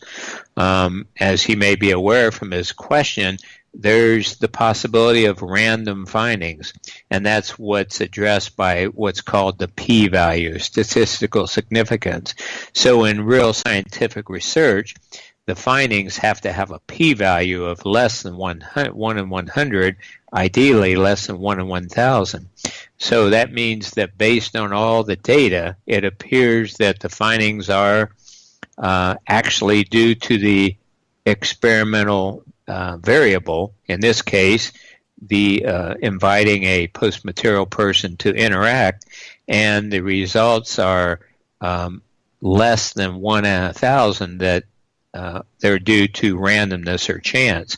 Well, in the studies that Dr. Schwartz has done, his statistical probability are usually more like 1 in 1 million, sometimes 1 in 1 billion chance of occurring randomly. So again, that's why we repeat these experiments over and over and over. Control group, Nobody's in there. Nothing's happening. A medium asked a post-material person to come in and put their hand in the beam. All of a sudden, you see a greatly diminished speed of the photon, or the I'm spacing the other type of beam. So that's how. Great question, though. Well, I got another follow-up, Dr. Mark, from Joey, who is asking, how do you then calibrate an instrument to capture something that is undefined?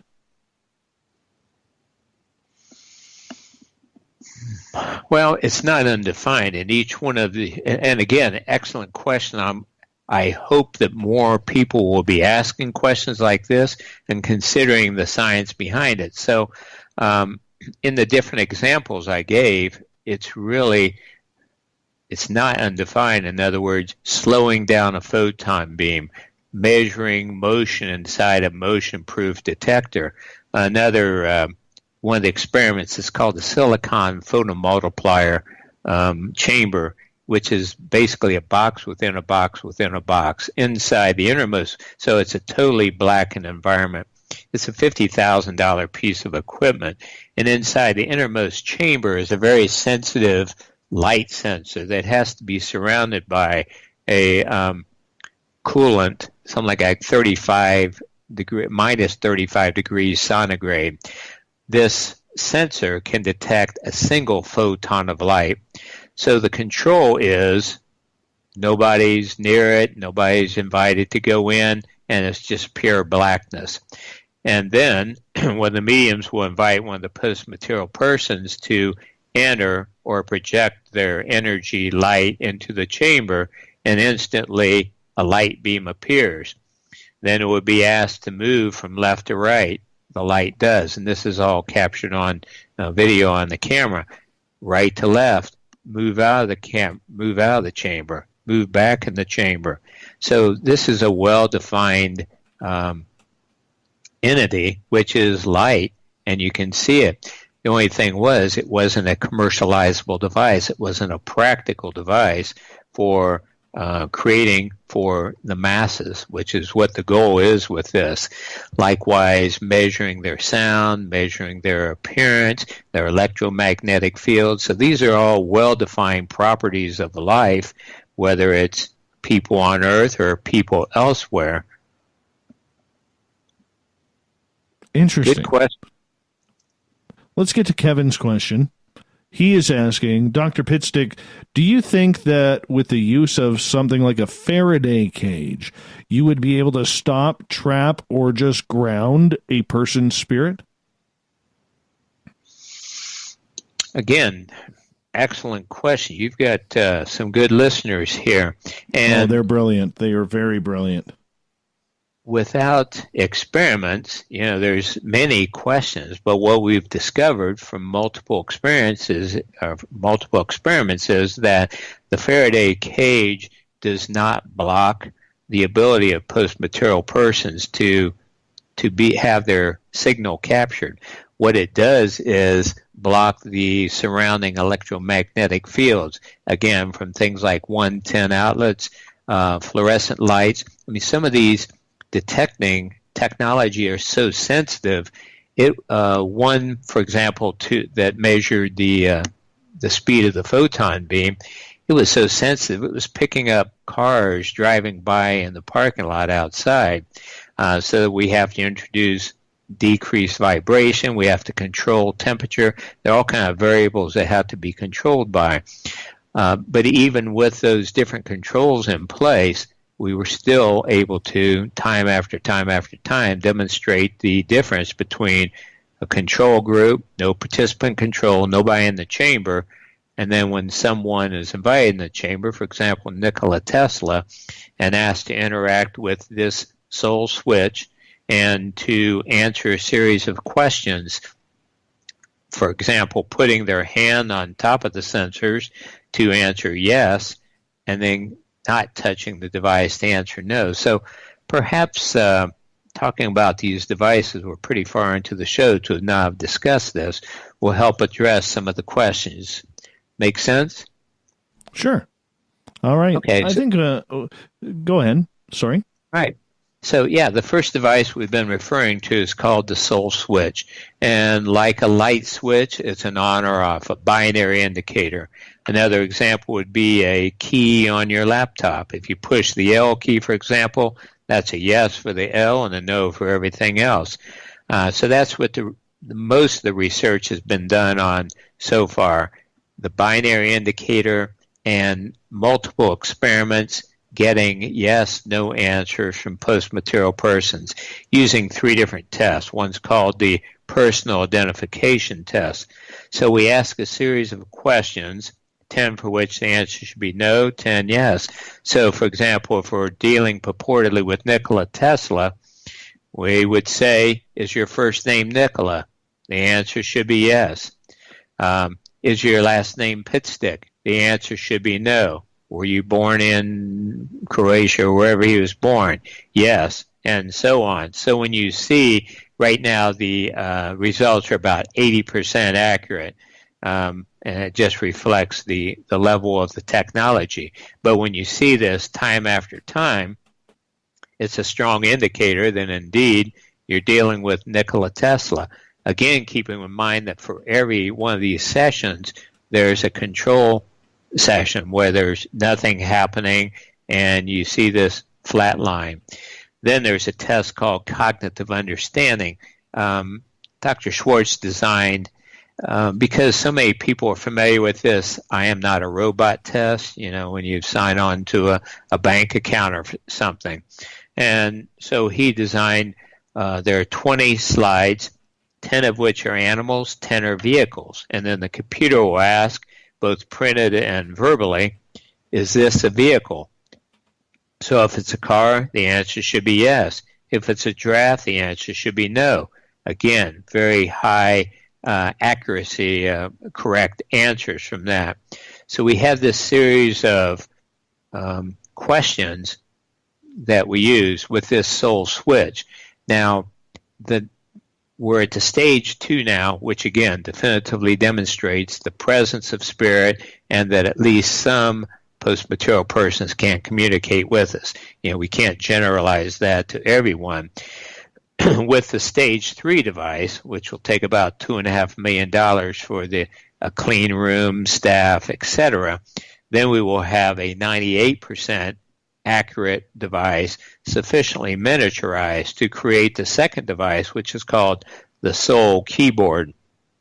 It's anticipated this keyboard will be about 4 foot long, 3 foot high, 3 foot deep, consisting of about 40 switches, but will allow then texting and typing from those living in another dimension than we. That's what will then really open the floodgates for a greater quantity and quality of information, because we have eminent scientists like David Bohm, for example, Princeton mathematician and quantum physicist, colleague of Albert Einstein, who has all this great information, but right now it's being shared to Dr. Schwartz via about 12 different evidential mediums in little bits and snippets. Sometimes words they don't even know if they're really words, increase your impedance and decrease your capacitance and so on, electrical engineering terms. So the Soul Keyboard being the second device. The third then, and especially once we're getting this greater amount of intellectual property from the A-team, Soul Voice, which would be like we're doing now, being able to hear the voice of people living in another part of the greater reality. And then finally, Soul Video, which is like Skype, Zoom, FaceTime, using both audio and video components. The ultimate goal is to have a virtual, not a virtual reality, but a holographic image, so that when we're using Soul Voice, Soul Video, you'll be able to see the person that's visiting fairly solidly in your room, just like a holographic image. That's incredible technology right there. To be able to see who is with you on the other side, almost like you're looking through, much like a looking glass or a crystal ball. It is. And again, this news is just beginning to get out, and it's been conducted at the university with a top team of people. As a senior professor, Dr. Schwartz has the ability to have graduate and postgraduate students, some of which are from China, India. I've met some of these people. They're just brilliant. And so we have the top minds and the top equipment, thanks to visionary donors over the years. And it's a unprecedented opportunity now to create this. You may be familiar with top scientists in the past. Alexander Graham Bell, inventor of the telephone, Guglielmo Marconi, inventor of the radio, and Thomas Edison, who invented everything. They were all working on devices to communicate with those in another realm. But, you know, this is the early 1900s, and they just didn't have the sophistication of technology back then to have success. But now it's happening. We've got about 2.5 minutes here before we go to break. I want to get to another question from our audience. Let's go to Rachel here for a quick second. She says, as a doctor, do you believe your hope and spiritual awareness affects your professional appearance in coworkers? And how do you handle this? Well, first of all, I'm the owner and director of my clinic, so I don't care what other people think, but they're respectful and supportive. I only practice part-time. Colleagues, you know, there's actually a lot of openness out there, and partly because we talked about earlier that many people have had evidential experiences, you know, sensing a loved one who passed, after-death communication, out-of-body experience. So what we're finding is there's a tremendous amount of openness right now, especially as people share their experiences, because in the past, people didn't share them for fear of being considered kooky or crazy. I mean, it wasn't so long ago that a person could be institutionalized in a psychiatric unit for sharing this kind of information. Well, now we're in a new realm where with the internet, rapid dissemination of information and sharing, and there another reason why we want to create these greater reality living groups, we are creating them. So I'm finding lots of openness, support, encouragement among many people. Of course, we know there's going to be a certain number of people who are closed-minded skeptics, and we don't waste our time on them. What we do entertain are open-minded skeptics, which both Dr. Schwartz and I consider ourselves to be in the true sense of the original Greek meaning of the word, which is people who investigate all of the data and make an informed decision then based on that information, but also keep their mind open to future information that arises as well. So good question, Rachel. Well, we're going to go to break here in just a moment. At the top of the hour, Dr. Mark Pitstick is our guest tonight. We're going to continue on with the audience questions because I know there's a few lined up there. We only got them for another 30 minutes. When we come back, we're going to ask them about what it's like to view spirits on the other side. Have we been able to get there? This is so interesting tonight. Very, very pleased with what we are hearing tonight on the show. Dr. Mark Pitstick's website, go to soulproof.com. Hour 3 of Spaced Out Radio coming up right after this.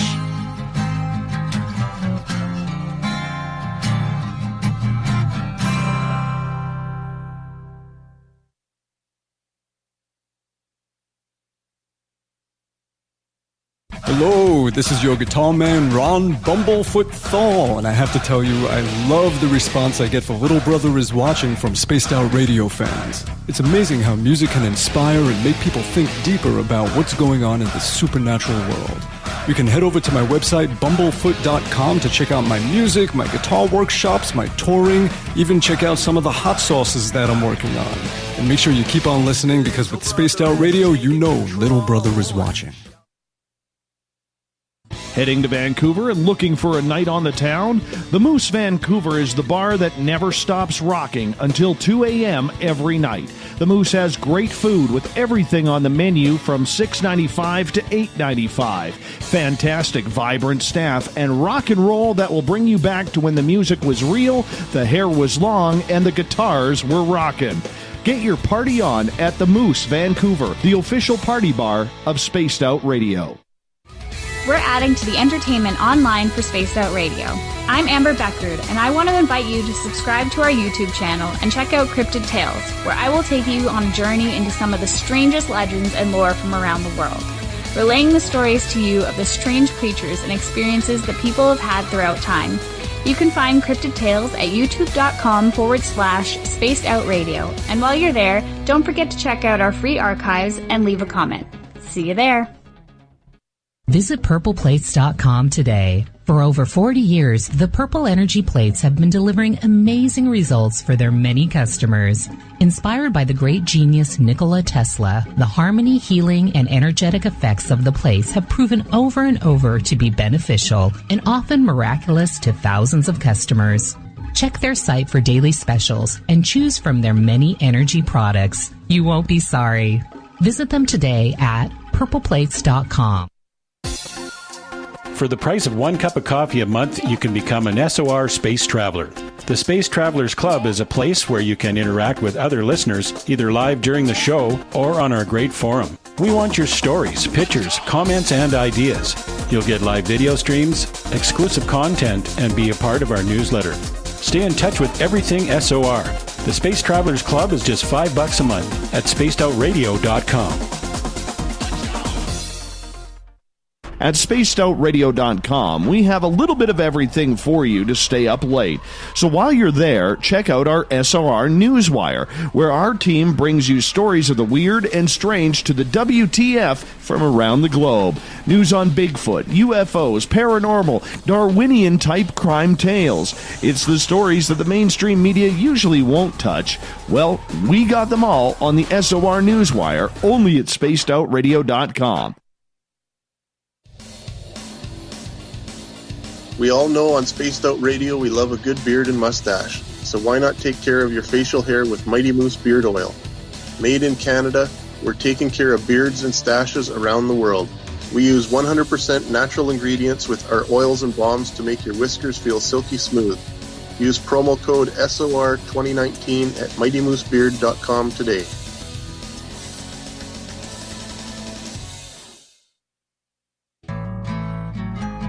Looking for a place to advertise at a very reasonable cost? Look no further than Spaced Out Radio. SpacedOutRadio.com has an advertising tab that you can click to check out our daily, weekly, and monthly packages to play on the radio, or our website including social media. From commercial spots to banners, we have it all. Check out our competitive pricing today.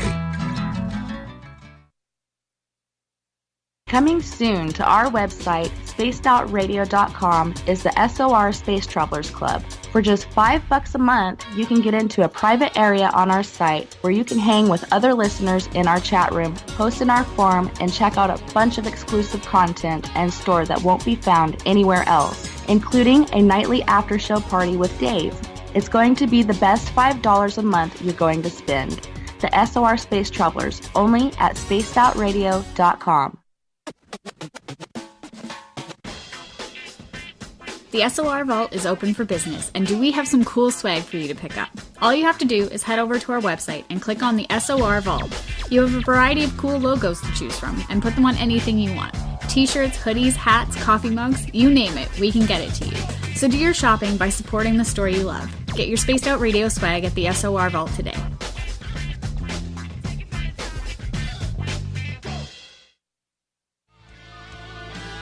A little bit of science, a little bit of skepticism. Add a dash of snark and you have the makings of Spaced Out Sundays with me, Everett Thiemer. Together we will look into the reality of the paranormal with an open eye and rational thought. Oh, did I mention there'll be plenty of woo as well? Your time spent with Spaced Out Sundays will make the night even better. The chat rooms are open, 9:06 p.m. Pacific, 12:06 a.m. Eastern, right here at spacedoutradio.com. Every night on Spaced Out Radio, we have places for you to hang out. Hi, this is Carl. Join our SOR Space Travelers group on Facebook for live chat. On Twitter, using hashtag Spaced Out Radio, you can also join us in our Spreaker chat room. Check us out on Instagram at Dave Scott SOR. All of our archives are free on YouTube at Spaced Out Radio. By the way, I'll be watching you at your window until you do. Bye! Move over, brother, and let me own Saturday night. This is Rich Giordano, and I'm inviting you to tune on in to Spaced Out Saturdays starting at 9 p.m. Pacific, 12 a.m. Eastern, where I'm going to bust open the lids on everything paranormal. Why? Because we want answers, and I'm the guy who's going to deliver those answers to you. Join the chat rooms, and we'll see you this Saturday. Just be there. No, really. Hey, Spaced Out Radio fans! It's John Resig, founder of the CHIVE and CHIVE Charities. We live in a world of mystery and uncertainty, which you guys know better than anyone. Sometimes you just need to be brought back down to earth for a while. One of the best ways to stay grounded is to help out with your fellow earthlings.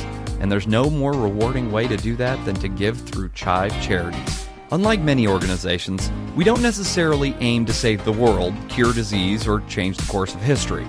Our goal is to make the life of veterans, first responders, and those with rare medical conditions 10% happier.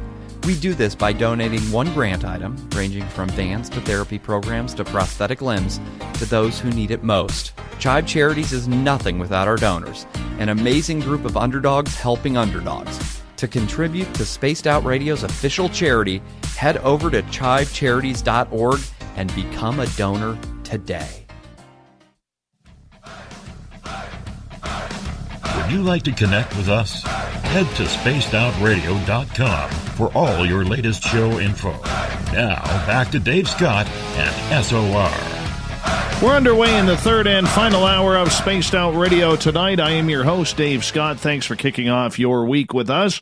Say hi to everyone listening in on KDUN AM 1030 in Reedsport, Oregon, KZFX 93.7 FM in Ridgecrest, California, WQEE 99.1 FM in Noonan, Georgia, UPRN 107.7 FM in New Orleans, and KDNF AM 1560 in Dangerfield, Texas. On the digital side, we say hello to everyone listening in on Revolution Radio and Kingdom of Nye Radio. Thank you for tuning us in. Don't forget, you can check out all of our archives for free at youtube.com/Spaced Out Radio. Do old Davey the favor, hit that subscribe button. The Desert Clam has set the password for tonight in the SOR Space Travelers Club. Valclusion. Valclusion is your password. Use it wisely, Space Travelers, as the Clam sets it each and every night right here on Spaced Out Radio. Our website, spacedoutradio.co for the time being. We're going to be flipping it over to the .com anytime here. I'm waiting for Jim to give me the thumbs up on that. But while you're there, you can do a little shopping. We got the SOR Vault where you can pick up some swag. You can go pick out a new book at We Read the Night. Join the SOR Space Travelers Club for just $5 a month. And, of course, read up on Captain Shirk's SOR Newswire and much, much more. For the final time tonight, we introduce Dr. Mark Pitstick. He is looking into communicating with the other side, finalizing the idea that there is life after death. Are we close? Have we done it already? Let's find out. Soulproof.com is his website. Dr. Pitstick, welcome back. Thank you. And also, for your listeners, soulphone.org, the information that shows definitive scientific demonstration of life after death. Very cool. Thank you so much. I guess we could also throw in there greaterrealityliving.com as well. Yes, about the groups and the various resources that help people internalize this information. Dr. Schwartz and I saw that early on. We wanted to prepare for the paradigm shift because it's a huge one to go from, is there an afterlife? We hope there is. We have faith there is. We pray there is, to, oh my God, this has been shown without a doubt. And it's going to be a life changer, and we want to we do have a support system in place to help people make that paradigm shift to improve their lives and to improve the world around us. You were asking before the break about viewing. What's it like to view people in the next phase of forever? And yes. So that's the future. But before I answer that, I'd like to share just a little bit about what we can do now. First, I mentioned the SEED events, SEED, which will be occurring in February, day-long events. And again, you can learn more about that at those two websites we mentioned. But also after that, we'll be doing, after each SEED event, there will be the opportunity for people to have an individual session, which is called a HOPE session, HOPE being an acronym for Have Opportunity for Post-Material Experience. So this is when I'll be using the technology with individuals, and family members are welcome to attend, maybe 6 maximum, where they can then be assured of the presence of one of their loved ones via the different tests I mentioned: personal identification tests, cognitive understanding tests. They can submit photos and then ask questions, some for which the answer should be yes, some no. So, for example, if your grandma has passed and you wanted to see if grandma's really around, put up a picture and say, "Grandma, was this me when I was a kid?" The answer should be yes if it was. Then show a picture of me. "Grandma, is this a picture of me when I was a kid?" The answer should be no. Show a picture of a recent birthday party. "Grandma, were you aware that we had this party last week?" The answer should be yes if it was. Or if it was a picture of a group of strangers having a birthday party, the answer should be no. Again, after seeing these different results at a highly accurate level, certainly much more than chance, it can be like the Demi Moore moment in the movie Ghost, where she saw the penny rising in the air, and she's like, "Oh my God, this is real." Her beloved boyfriend is still there. So that's another great hope out there. And again, that's happening right now. But to address your question about what's it like to view, we do have some early work done on the visual end of things. David Bohm, again, the Princeton mathematician and physicist, told Dr. Schwartz through several different mediums. And by the way, these mediums will often share the same device independently, which increases the indication that it is valid. But Dr. Schwartz, even among the most well-researched and evidential mediums, he takes it with a grain of salt because he knows that even the best mediums have bad days. Sometimes they're tapping into monkey mind, but he just takes it as one source of input. But David Bohm shared, he said, "Gary, we can be seen by the human eye. It's just that the average brain only picks up 1 or 2 frames out of every 1,000. And so the brain doesn't detect it as a continuous image like it does seeing people on Earth." Well, Dr. Schwartz took this information and ran with it and got a high-speed camera, I think it was like $20,000, that takes 60,000 frames per minute. So if indeed post-material persons can be detected by the human eye 1 or 2 frames per 1,000, and you're taking 60,000 frames per minute, then you should be picking up 6 to 12 frames per minute. So the control was this high-speed camera done in a room with particular lighting. Again, the A team members indicated what range of the electromagnetic spectrum would be most conducive to capturing their image, what frequency. And so under those conditions, the camera is pointed at a black wall. And this is the control group. So you let the camera run for 10 minutes.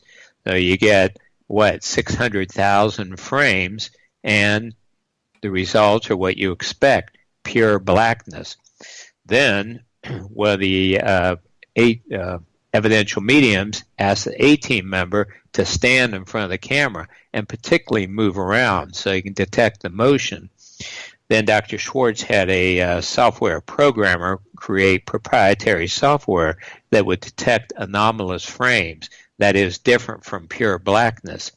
And indeed, at the end of 10 minutes, there was a collection of frames that showed blurriness, light, shadows, movement, not definitive clear image yet. That's down the road, but the beginnings of, and certainly statistically significant, visual images of those living in another realm.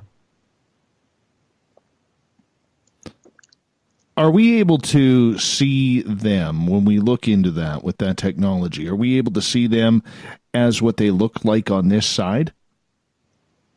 So say for instance, my dog recently passed away about 6 weeks ago. Would I be able to see her on the other side through this?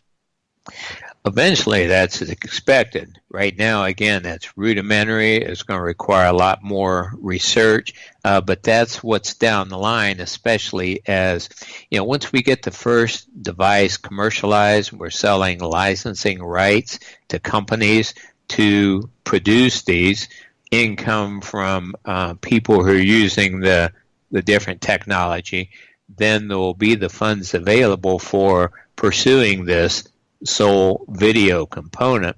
But eventually, yes, should be able to see. Now, I should mention, by the way, that when I heard this information, that the human brain can usually detect 1 or 2 frames out of every 1,000, it made me think about reports that persist of some people. Of course, some people have clairvoyance, the ability to see, but others describe seeing out of their peripheral vision. For example, one mother whose son passed in the war in Iran said, "Am I going crazy? Because periodically through the day, I will see Aaron in my peripheral vision, and then I'll turn around and look more clearly, and I don't see him."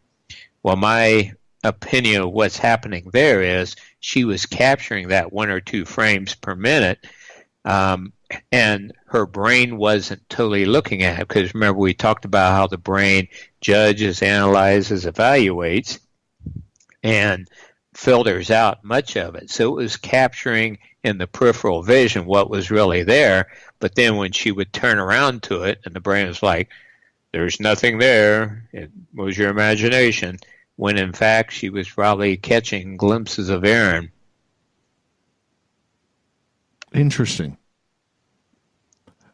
Does this happen for all spirit activity that you were trying to do this? Because, I mean, let's face it, there are some spirits that we cannot communicate with. Or if you believe on a religious text, are you going to be able to pick up spirits who are in heaven or down in hell?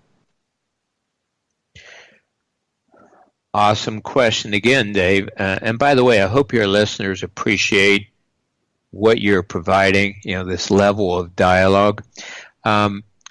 We don't know at this point. The reassurance has been from A-team members that they should be able to act as sole operators.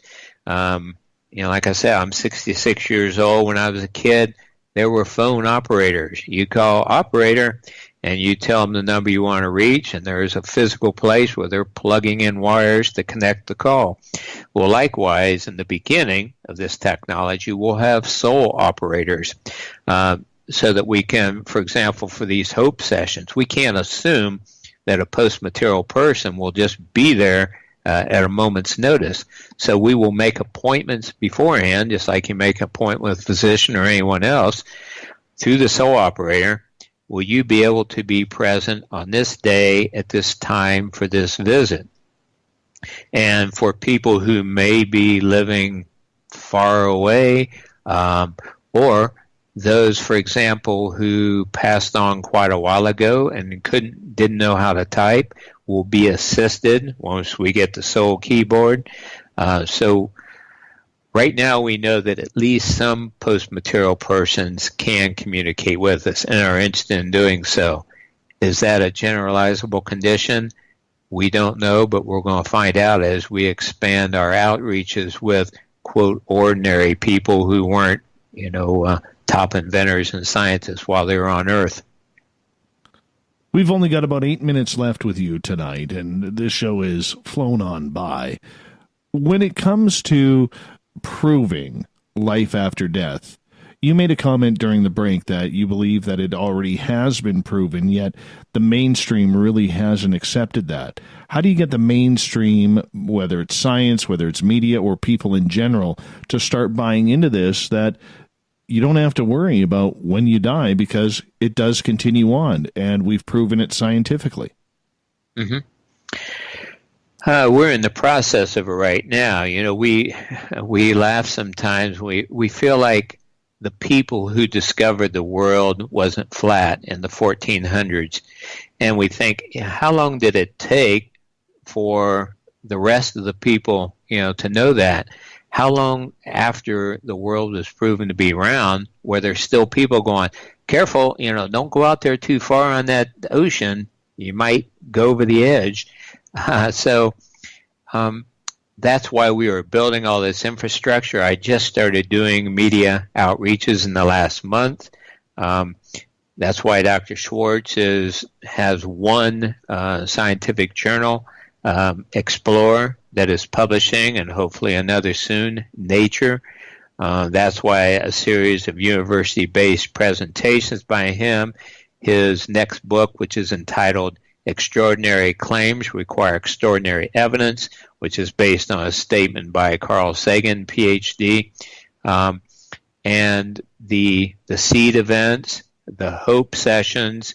We have a Hollywood producer with 30 years in the industry who is also a medium, who is just about to close a deal with a production company to produce 8 soul phone documentary shows. So all this is coming together. The soul, the greater reality living groups, all this is coming together at some point, attracting national media, the word really getting out, other scientists learning about this, joining the Academy for the Advancements in Post-Material Science. Public opinion takes time to change. People are skeptical by nature, and I think that's a healthy thing. It's good to test statements instead of just blindly accepting. So actually, it's speeding along quite nicely, and it's very exciting to be on the vanguard of this movement. How do you get the media involved, though? Because, even for the UFO front or anything along those lines, it's been a difficult task to get the media to take that seriously. And with the medium being the message, you really do need them in order to help spread the word. Mm-hmm. Well, that's why the public demonstrations, they're really irrefutable proof. And that's why we take a day to explain all this, because it's fairly detailed. And then a person with an open mind who sees this, it's hard to argue otherwise. Again, why the published scientific papers and peer-reviewed journals, all of this coming together, and then time. But it's just a matter of time because the data is there. One of the sayings among scientists is, be cautious about your claims, be bold in what you explore. And another is, follow the data. In other words, a person can have all sorts of beliefs, but what do the data show? Follow the data, trust that's part of the scientific method. And so now, for the first time, we have the ability to do that. By the way, I haven't even mentioned that we're in the process of launching what are called multi-centered, multi-blind, randomized control trials at 6 other universities around the world. And that's another part of the gold standard of scientific proof, which is have independent labs replicate the studies and show the results. So that's also going, which should capture the attention of both the national media and serious, open-minded scientists. How far away are we from this exploding to help all of humanity? define exploding. I mean, it feels like it's exploding right now. Going viral, where everybody is catching on and wanting to, reach out and try and communicate with their loved ones or their loved pets on the other side. Mm-hmm. I would say by this time next year, Dave, that there's a very good chance that things will go viral because all the factors that I discussed earlier will have happened. So I think there's a very good chance. You know how quickly something can really spread like wildfire, but it's spread a lot already. Every day I get multiple emails from people around the world saying, thank you. I've looked at all this. I've looked at the websites, the evidence. I've read the Greater Reality Living book. This gives me so much peace since fill in the blank. My child passed, my husband passed. We've had even emails, letters, calls from people who were suicidal. They said, I had just had enough of living on this planet. I didn't think there was any hope. I just couldn't be here anymore. And then I read about the soul phone and what you all are doing. And I decided I wanted to stick around and help this come to fruition and see how it turned out. So we're seeing the benefits of it already. One final question from the audience comes from Catherine, as we only got about 2.5 minutes left with you tonight. She is asking, the time inconsistencies between the real world and the spiritual world is supposed to be great. How can you even consider a phone idea with a being that is eternal? And read the first part of that again, please. That the time inconsistencies between the real world and spiritual world is supposed to be great. Well, supposed to be is a key word. Remember, we mentioned before this false belief in separation and disconnection. Words like the veil. There's a veil between our world and the next. Is there really, or is that just an old misconception? But it's a good point. Certainly, they're in a different dimension, and we're just exploring the ramifications of that. But again, based on multiple experiments, thousands and thousands of sessions, we found that they can correlate their schedule with ours. By the way, some of the research has been done totally computer automated, random time selector. When the computer would start up in the middle of the night, the experimenters are in their homes asleep across town, and the results are the same. So this rules out the question of experimenter bias, the consciousness of the researchers affecting the results. My friend, we only have about a minute left with you. Do us a favor, let our audience know where they could find your research. Yeah, again, lots of free resources, articles, radio shows, newsletters at soulproof.com, information about the soul phone, and again, a different newsletter at soulphone.org, and information about the Greater Reality Living Groups, how you can find one or start one, since we're just getting these launched, at greaterrealityliving.com. And the bottom line is we're in a new era for humanity. So take hope, relax, let go of the fear, know that we are eternal beings. We're one with the one. Life is a wonderful, eternal journey. So relax and enjoy the ride and do what you came here to do. Dr. Mark Pitstick, thank you so much for coming on Spaced Out Radio tonight. What a pleasure to have you on the show. Thank you, Dave. Coming up next, we have the SOR Newswire and the Thought of the Dave. Don't forget, Dr. Mark Pitstick's website, soulproof.com. If you want to check things out, I highly suggest you do. Lots more show coming at you, so stay tuned.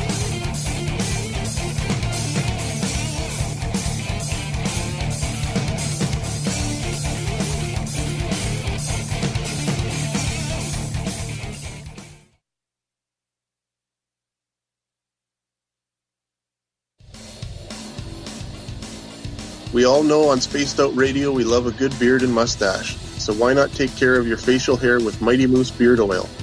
Made in Canada, we're taking care of beards and stashes around the world. We use 100% natural ingredients with our oils and balms to make your whiskers feel silky smooth. Use promo code SOR2019 at MightyMooseBeard.com today.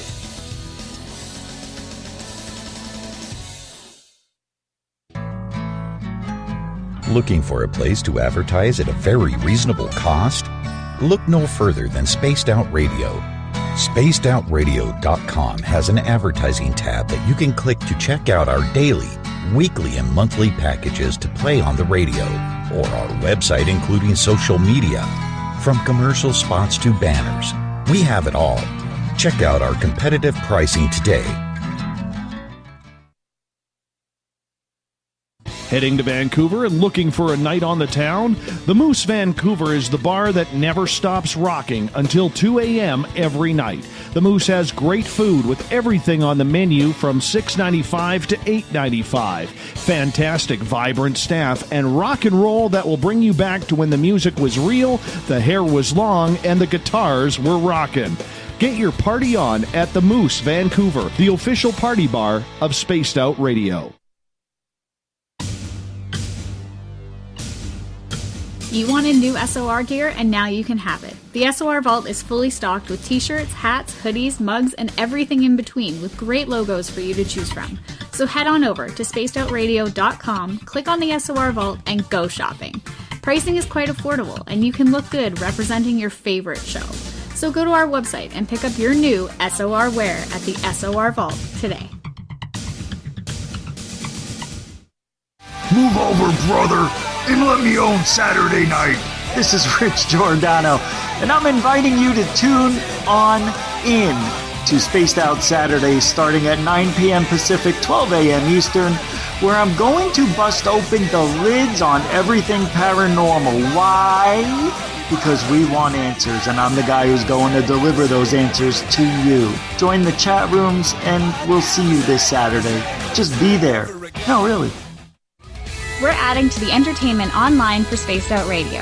I'm Amber Beckrud, and I want to invite you to subscribe to our YouTube channel and check out Cryptid Tales, where I will take you on a journey into some of the strangest legends and lore from around the world, relaying the stories to you of the strange creatures and experiences that people have had throughout time. You can find Cryptid Tales at youtube.com/Spaced Out Radio, and while you're there, don't forget to check out our free archives and leave a comment. See you there. A little bit of science, a little bit of skepticism. Add a dash of snark and you have the makings of Spaced Out Sundays with me, Everett Thiemer. Together we will look into the reality of the paranormal with an open eye and rational thought. Oh, did I mention there'll be plenty of woo as well? Your time spent with Spaced Out Sundays will make the night even better.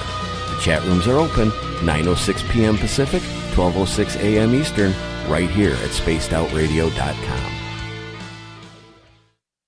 Every night on Spaced Out Radio, we have places for you to hang out. Hi, this is Carl. Join our SOR Space Travelers group on Facebook for live chat. On Twitter, using hashtag Spaced Out Radio. You can also join us in our Spreaker chat room. Check us out on Instagram at Dave Scott SOR. All of our archives are free on YouTube at Spaced Out Radio. By the way, I'll be watching you at your window until you do. Bye! At spacedoutradio.com, we have a little bit of everything for you to stay up late. So while you're there, check out our SOR Newswire, where our team brings you stories of the weird and strange to the WTF from around the globe. News on Bigfoot, UFOs, paranormal, Darwinian-type crime tales. It's the stories that the mainstream media usually won't touch. Well, we got them all on the SOR Newswire, only at spacedoutradio.com. Hey everybody, the SOR Space Travelers is open. For just $5 a month, you can hang out with Dave and our crew privately in our members-only section. With your signing, you'll receive newsletters on what's going on with Spaced Out Radio. You'll have direct contact with the host during the show in our chat, live streaming videos, and a great forum for your posts and more. Become a space traveler now at spacedoutradio.com.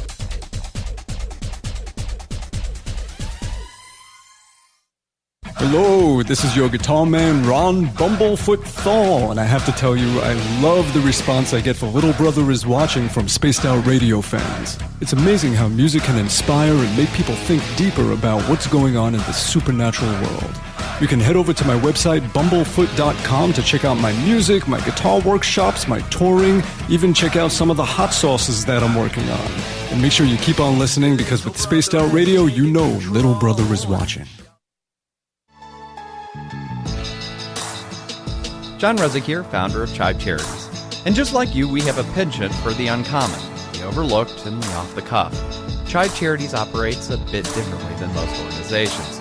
We listen to our recipients to find out exactly what they need, and then we give it to them. We provide people with rare medical conditions, veterans, and first responders with grant items that will make a direct impact on that person's life. We don't just forget about our recipients when the van or the wheelchair has been delivered.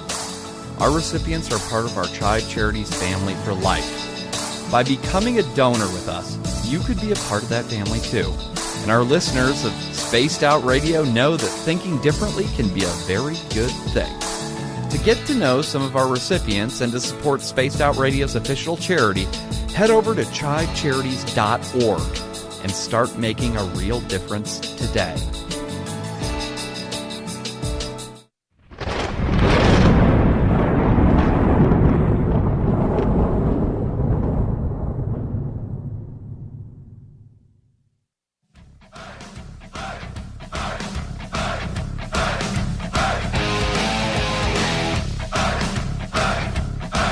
We've rounded third. We're heading for home tonight on Spaced Out Radio. I am your host, Dave Scott, sitting in the captain's chair of SOR headquarters. Great to have you with us. Reminder to all of you that if you've missed most of this show or others, you can always go to our free archives at youtube.com/Spaced Out Radio. Just do me the favor, hit that subscribe button. I also want to give you the idea that you can also check out our website, spacedoutradio.co right now, not .com. We're in the process of switching that over. But while you're there visiting, join the SOR Space Travelers Club for $5 a month. We'd love to add you in our private members area. You can also do a little shopping at the SOR Vault. Get yourself a book from We Read the Night and read up on Captain Shirk's SOR Newswire, which is updated daily. Speaking of the news, shall we?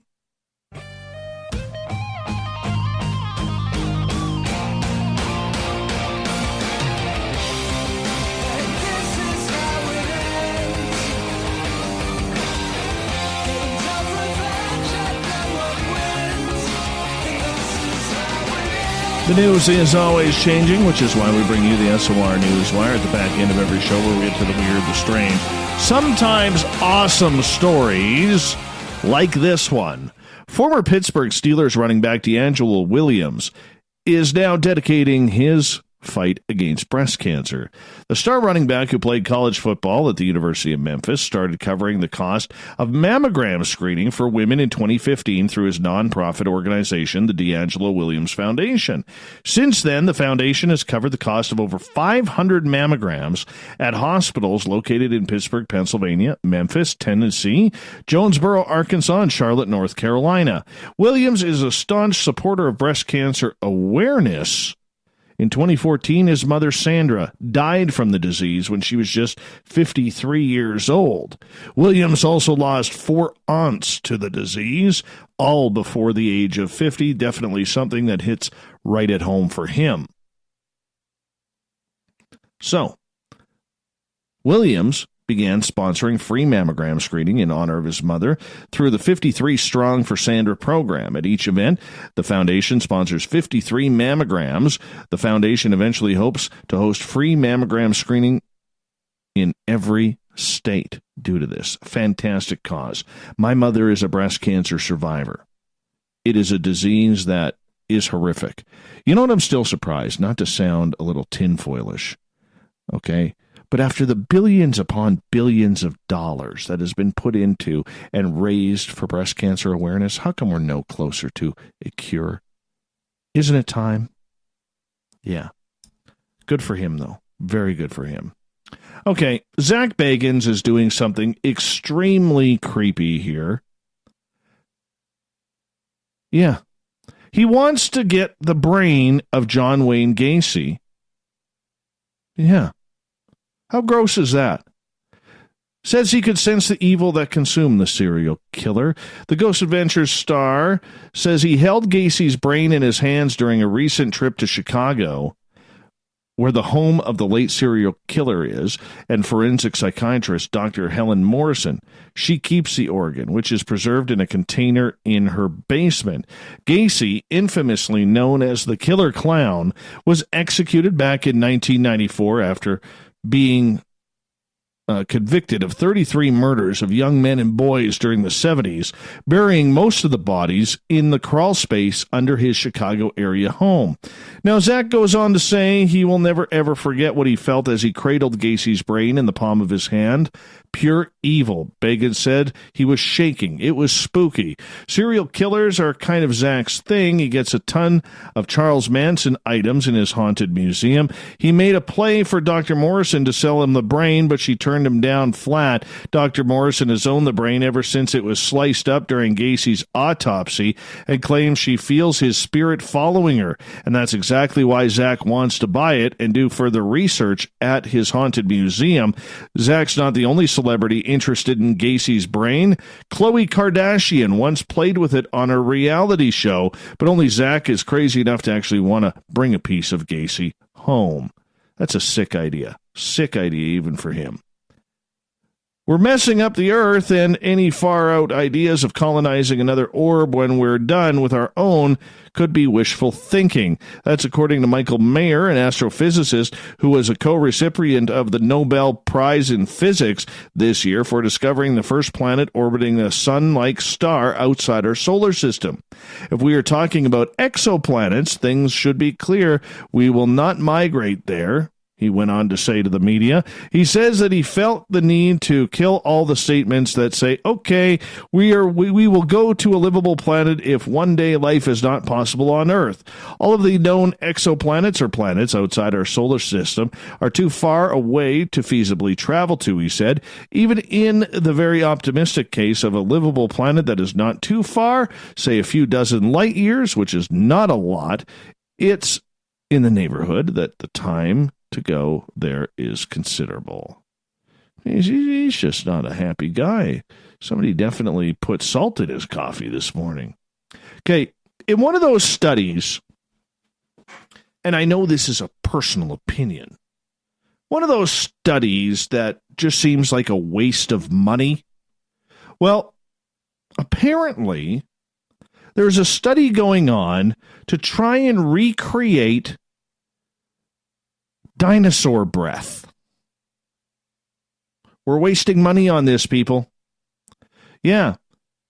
65 million years before Sue the Tyrannosaurus Rex became one of the Field Museum's major draws, and one of Twitter's sauciest pundits, the toothy murder bird, stalked the land that is now part of Hell Creek Formation near Faith, South Dakota.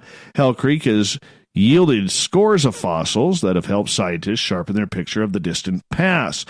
Sue's bones, 250 of 380, making this specimen the most complete T-Rex ever unearthed, have helped researchers understand the creature's biology and behavior, but the nearby fossils have yielded other insights, among them clues about foliage that Sue peeked through and trampled each day. We're able to reconstruct this environment in an intense and layered way because the fossil record is so good, says Meredith Whitfield, an exhibition developer at the Field Museum.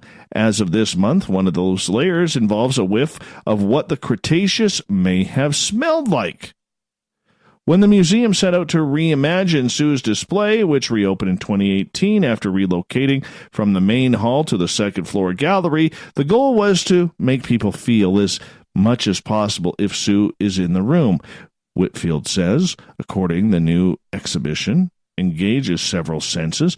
One interactive display invites visitors to place their elbows on a table and touch the cheekbones as the sound waves travel through, mimicking the sensation of the low-frequency rumble of a 40-foot-long predator stamping by. And then there's the smell. Scent is an unexpected way to bring an environment to life. Yeah, we're wasting money on this.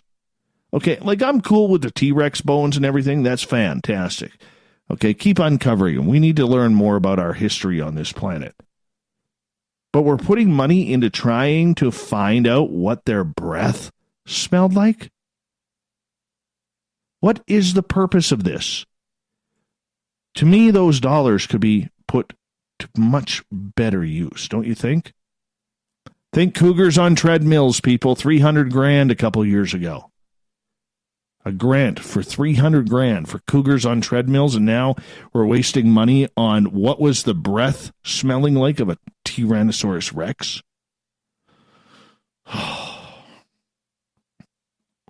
The New Orleans Saints are given thanks for some help from above after Pope Francis accidentally tweeted in support of the team. The Pope's official Twitter account posted an excerpt Sunday from the pontiff's canonization of 5 new saints. And the tweet included hashtag Saints, which Twitter automatically added a New Orleans Saints emoji to in advance of their game against the Jacksonville Jaguars. Now, there must have been something in that holy tweet, because the Saints went on to win 13-6 and thanked the Vatican for their support after the game. Couldn't lose after this. Hashtag blessed and highly favored, the team tweeted. That's awesome. The Pope is a Saints fan. I mean, who's he going to cheer for? Of course he's going for the Saints. Probably cheers for the Los Angeles Angels of Anaheim. If they could choose a name properly, why not just go back to California Angels? It was so much better. An Australian 8-year-old may have set a new world record when he reeled in a 692-pound tiger shark off the country's coast. 692 pounds. I struggle with a 40-pound salmon. Jaden Milaro was fishing with his father, Jonathan, and other members of the Port Hacking Game Fishing Club off the coast of Browns Mountain when the boy hooked the shark with his 33-pound line. God bless this kid's arms. Kid's probably got pythons like Hulk Hogan. The larger man held on to Jaden's harness as he struggled with the big shark on his line. How did the 33-pound test line not break? This kid's impressive. The shark was officially weighed in at 692 pounds, unofficially beating the International Game Fish Association's small fry category record of 687 pounds set when Ian Hissey reeled in a big tiger shark in April of 1997. Milaro is applying to have his catch recognized as the new world record. This kid must be strong. How do you haul that in? Good for him. I'm impressed. In a stunning op-ed, a former NASA scientist says he is convinced that the space agency found evidence of life on Mars in the 1970s. In the article, Gilbert Levine, who worked on the Viking missions to the Red Planet during that decade, makes it clear that he believes data from the labeled release in 1976 was supportive of finding life. On July 30th, 1976, the LR returned its initial results from Mars, Levin wrote in the op-ed entitled, "I'm convinced we found evidence of life on Mars in the 1970s. Amazingly, they were positive. As the experiment progressed, a total of 4 positive results, supported by 5 varied controls, streamed down from the twin Viking spacecraft, landed some 4,000 miles apart." He continued, "The data curves signaled the detection of microbial respiration on the red planet. The curves from Mars were similar to those produced by LR tests of soils on Earth. It seemed we had answered that ultimate question. The LR, which was led by Levin, took samples of Martian soil that contained organic compounds and looked for carbon dioxide. Astonishingly, the results seemed to indicate that the carbon dioxide was being regenerated, possibly by microorganisms as on Earth. However, Levin seems to criticize the space agency for not following up on the LR findings, even if NASA concluded that it found a substance mimicking life, but not life. Inexplicably, over 43 years since Viking, none of NASA's subsequent Mars landers has carried a life detection instrument to follow up on these exciting results, he continued. Instead, the agency launched a series of missions to Mars to determine whether there was ever a habitat suitable for life, and if so, eventually to bring samples to Earth for biological examination. NASA has made subsequent visits to Mars, including the InSight lander, which landed in November 2018. The Curiosity rover, which has been on Mars since 2012, detected a surprising spike in the level of methane that has not yet been able to explain. Well, that's because they got a lot of cows up there. They got a lot of cows up there. That's why Mars is full of methane. Finally, Florida man kept calling 911 about his roommate who stole his weed. Well, he was asked to stop calling 911, according to the Pasco County Sheriff's Department. In the video posted to the Sheriff's Department's Twitter page, Sheriff's Deputy N. DeZalva said the guy's calling in saying his roommate stole his weed, $20 worth, and he's upset. He keeps calling 911, so I had to give him a call and tell him to stop calling about his weed. The video was part of a tweet-along held Saturday night. Deputy Zalva did a follow-up video in which he said, I called him to let him know not to call the sheriff's office to report his drugs. He started to freak out a little on the phone and then hung up on me shortly after. Florida man pissed off that the roommate stole his pot.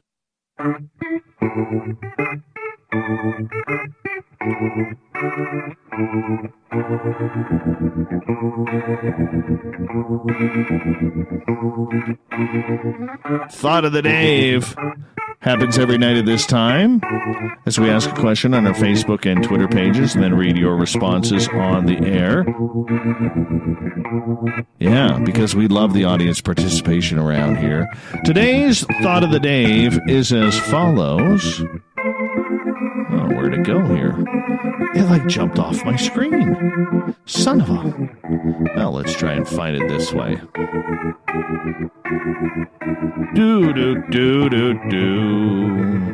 What's your best haunted experience? Details, please. Oh, this is a good one today. Gabe. Let's start with old Gabe here. An experience that amused me the most. I was living with my parents for a few years. Have this Millennial Falcon I bought during Force Friday. It was a small standing replica. Every day it would be moved a notch clockwise until it was back in its original position. Cracks me up to this very day. That is awesome. Could you imagine your Millennium Falcon literally moving each and every day till it was back into its normal position? Joe on Twitter. I was investigating a hotel that was once a TB hospital, in Cripple Creek, Colorado. I saw a man walking by the hotel rec room window at 2 a.m. Only problem was the rec room is 2 stories up from ground level. Later, same hotel, sounded like a parade of footsteps on unoccupied 3rd floor. Oh, that's good. That is very, very good. Reminds me of the old barn where I do my tour. The first time I went to lock up that barn, I was all alone.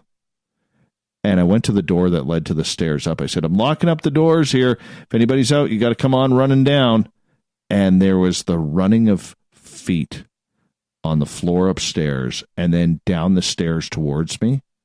And there was nobody there. Oh, that still gives me goosebumps. Still gives me goosebumps. Tim, I got nothing. No UFOs, no cryptids, no ghosts, damn it. Tim, you can't be so boring, man. Can't be so boring. Got to open up a little bit. Find your Zen and Chi, man. Find that Zen and Chi, and all of a sudden, poof, there it is. Or whoop, there it is. Yeah. Sparky. One of the most horrific was the shadow spider that used to live in my bedroom in an active house that I lived in for years. It would come out of the right corner, crawl along where the ceiling wall jointed, disappear into the left corner, and repeat over and over. I hated that thing.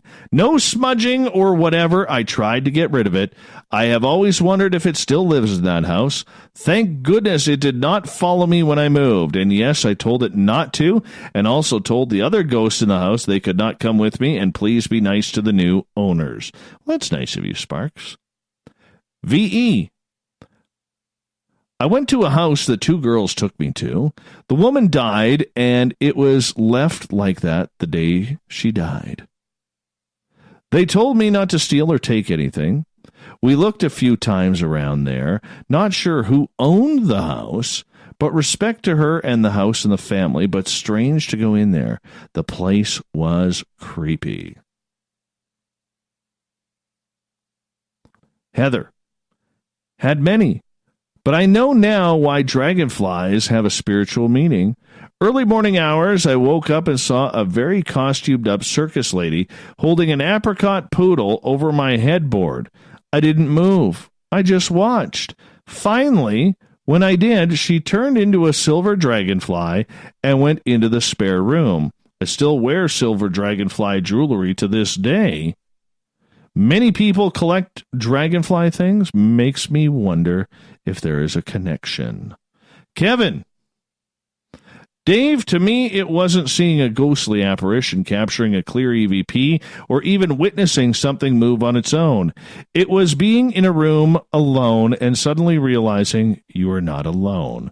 And before you can turn around to see who it is, you hear them exhale a sigh into your ear. You immediately turn around to see who or what breathed in your ear, but there is nobody there. You look around the room and there's nobody there either. The door is shut and you are all alone. You open the door and quickly look in the hallway, but there is nobody there.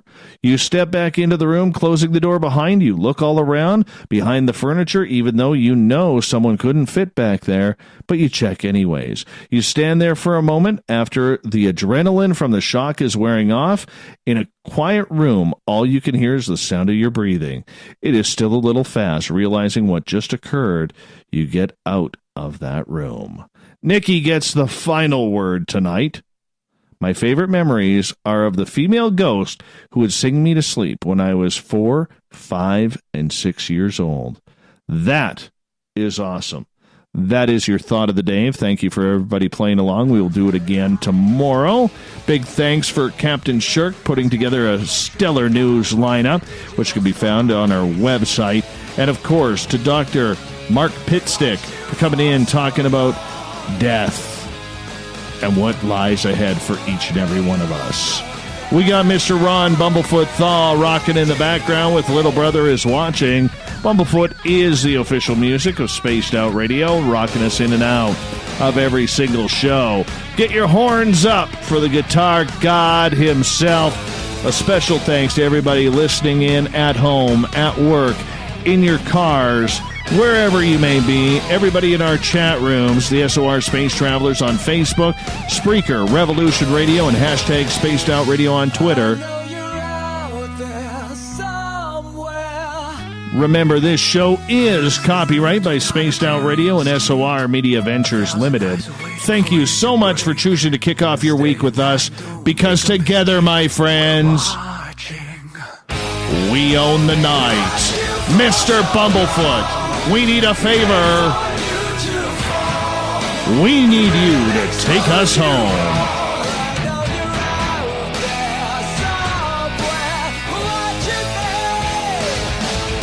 Have a great night, everybody. We'll do it again tomorrow.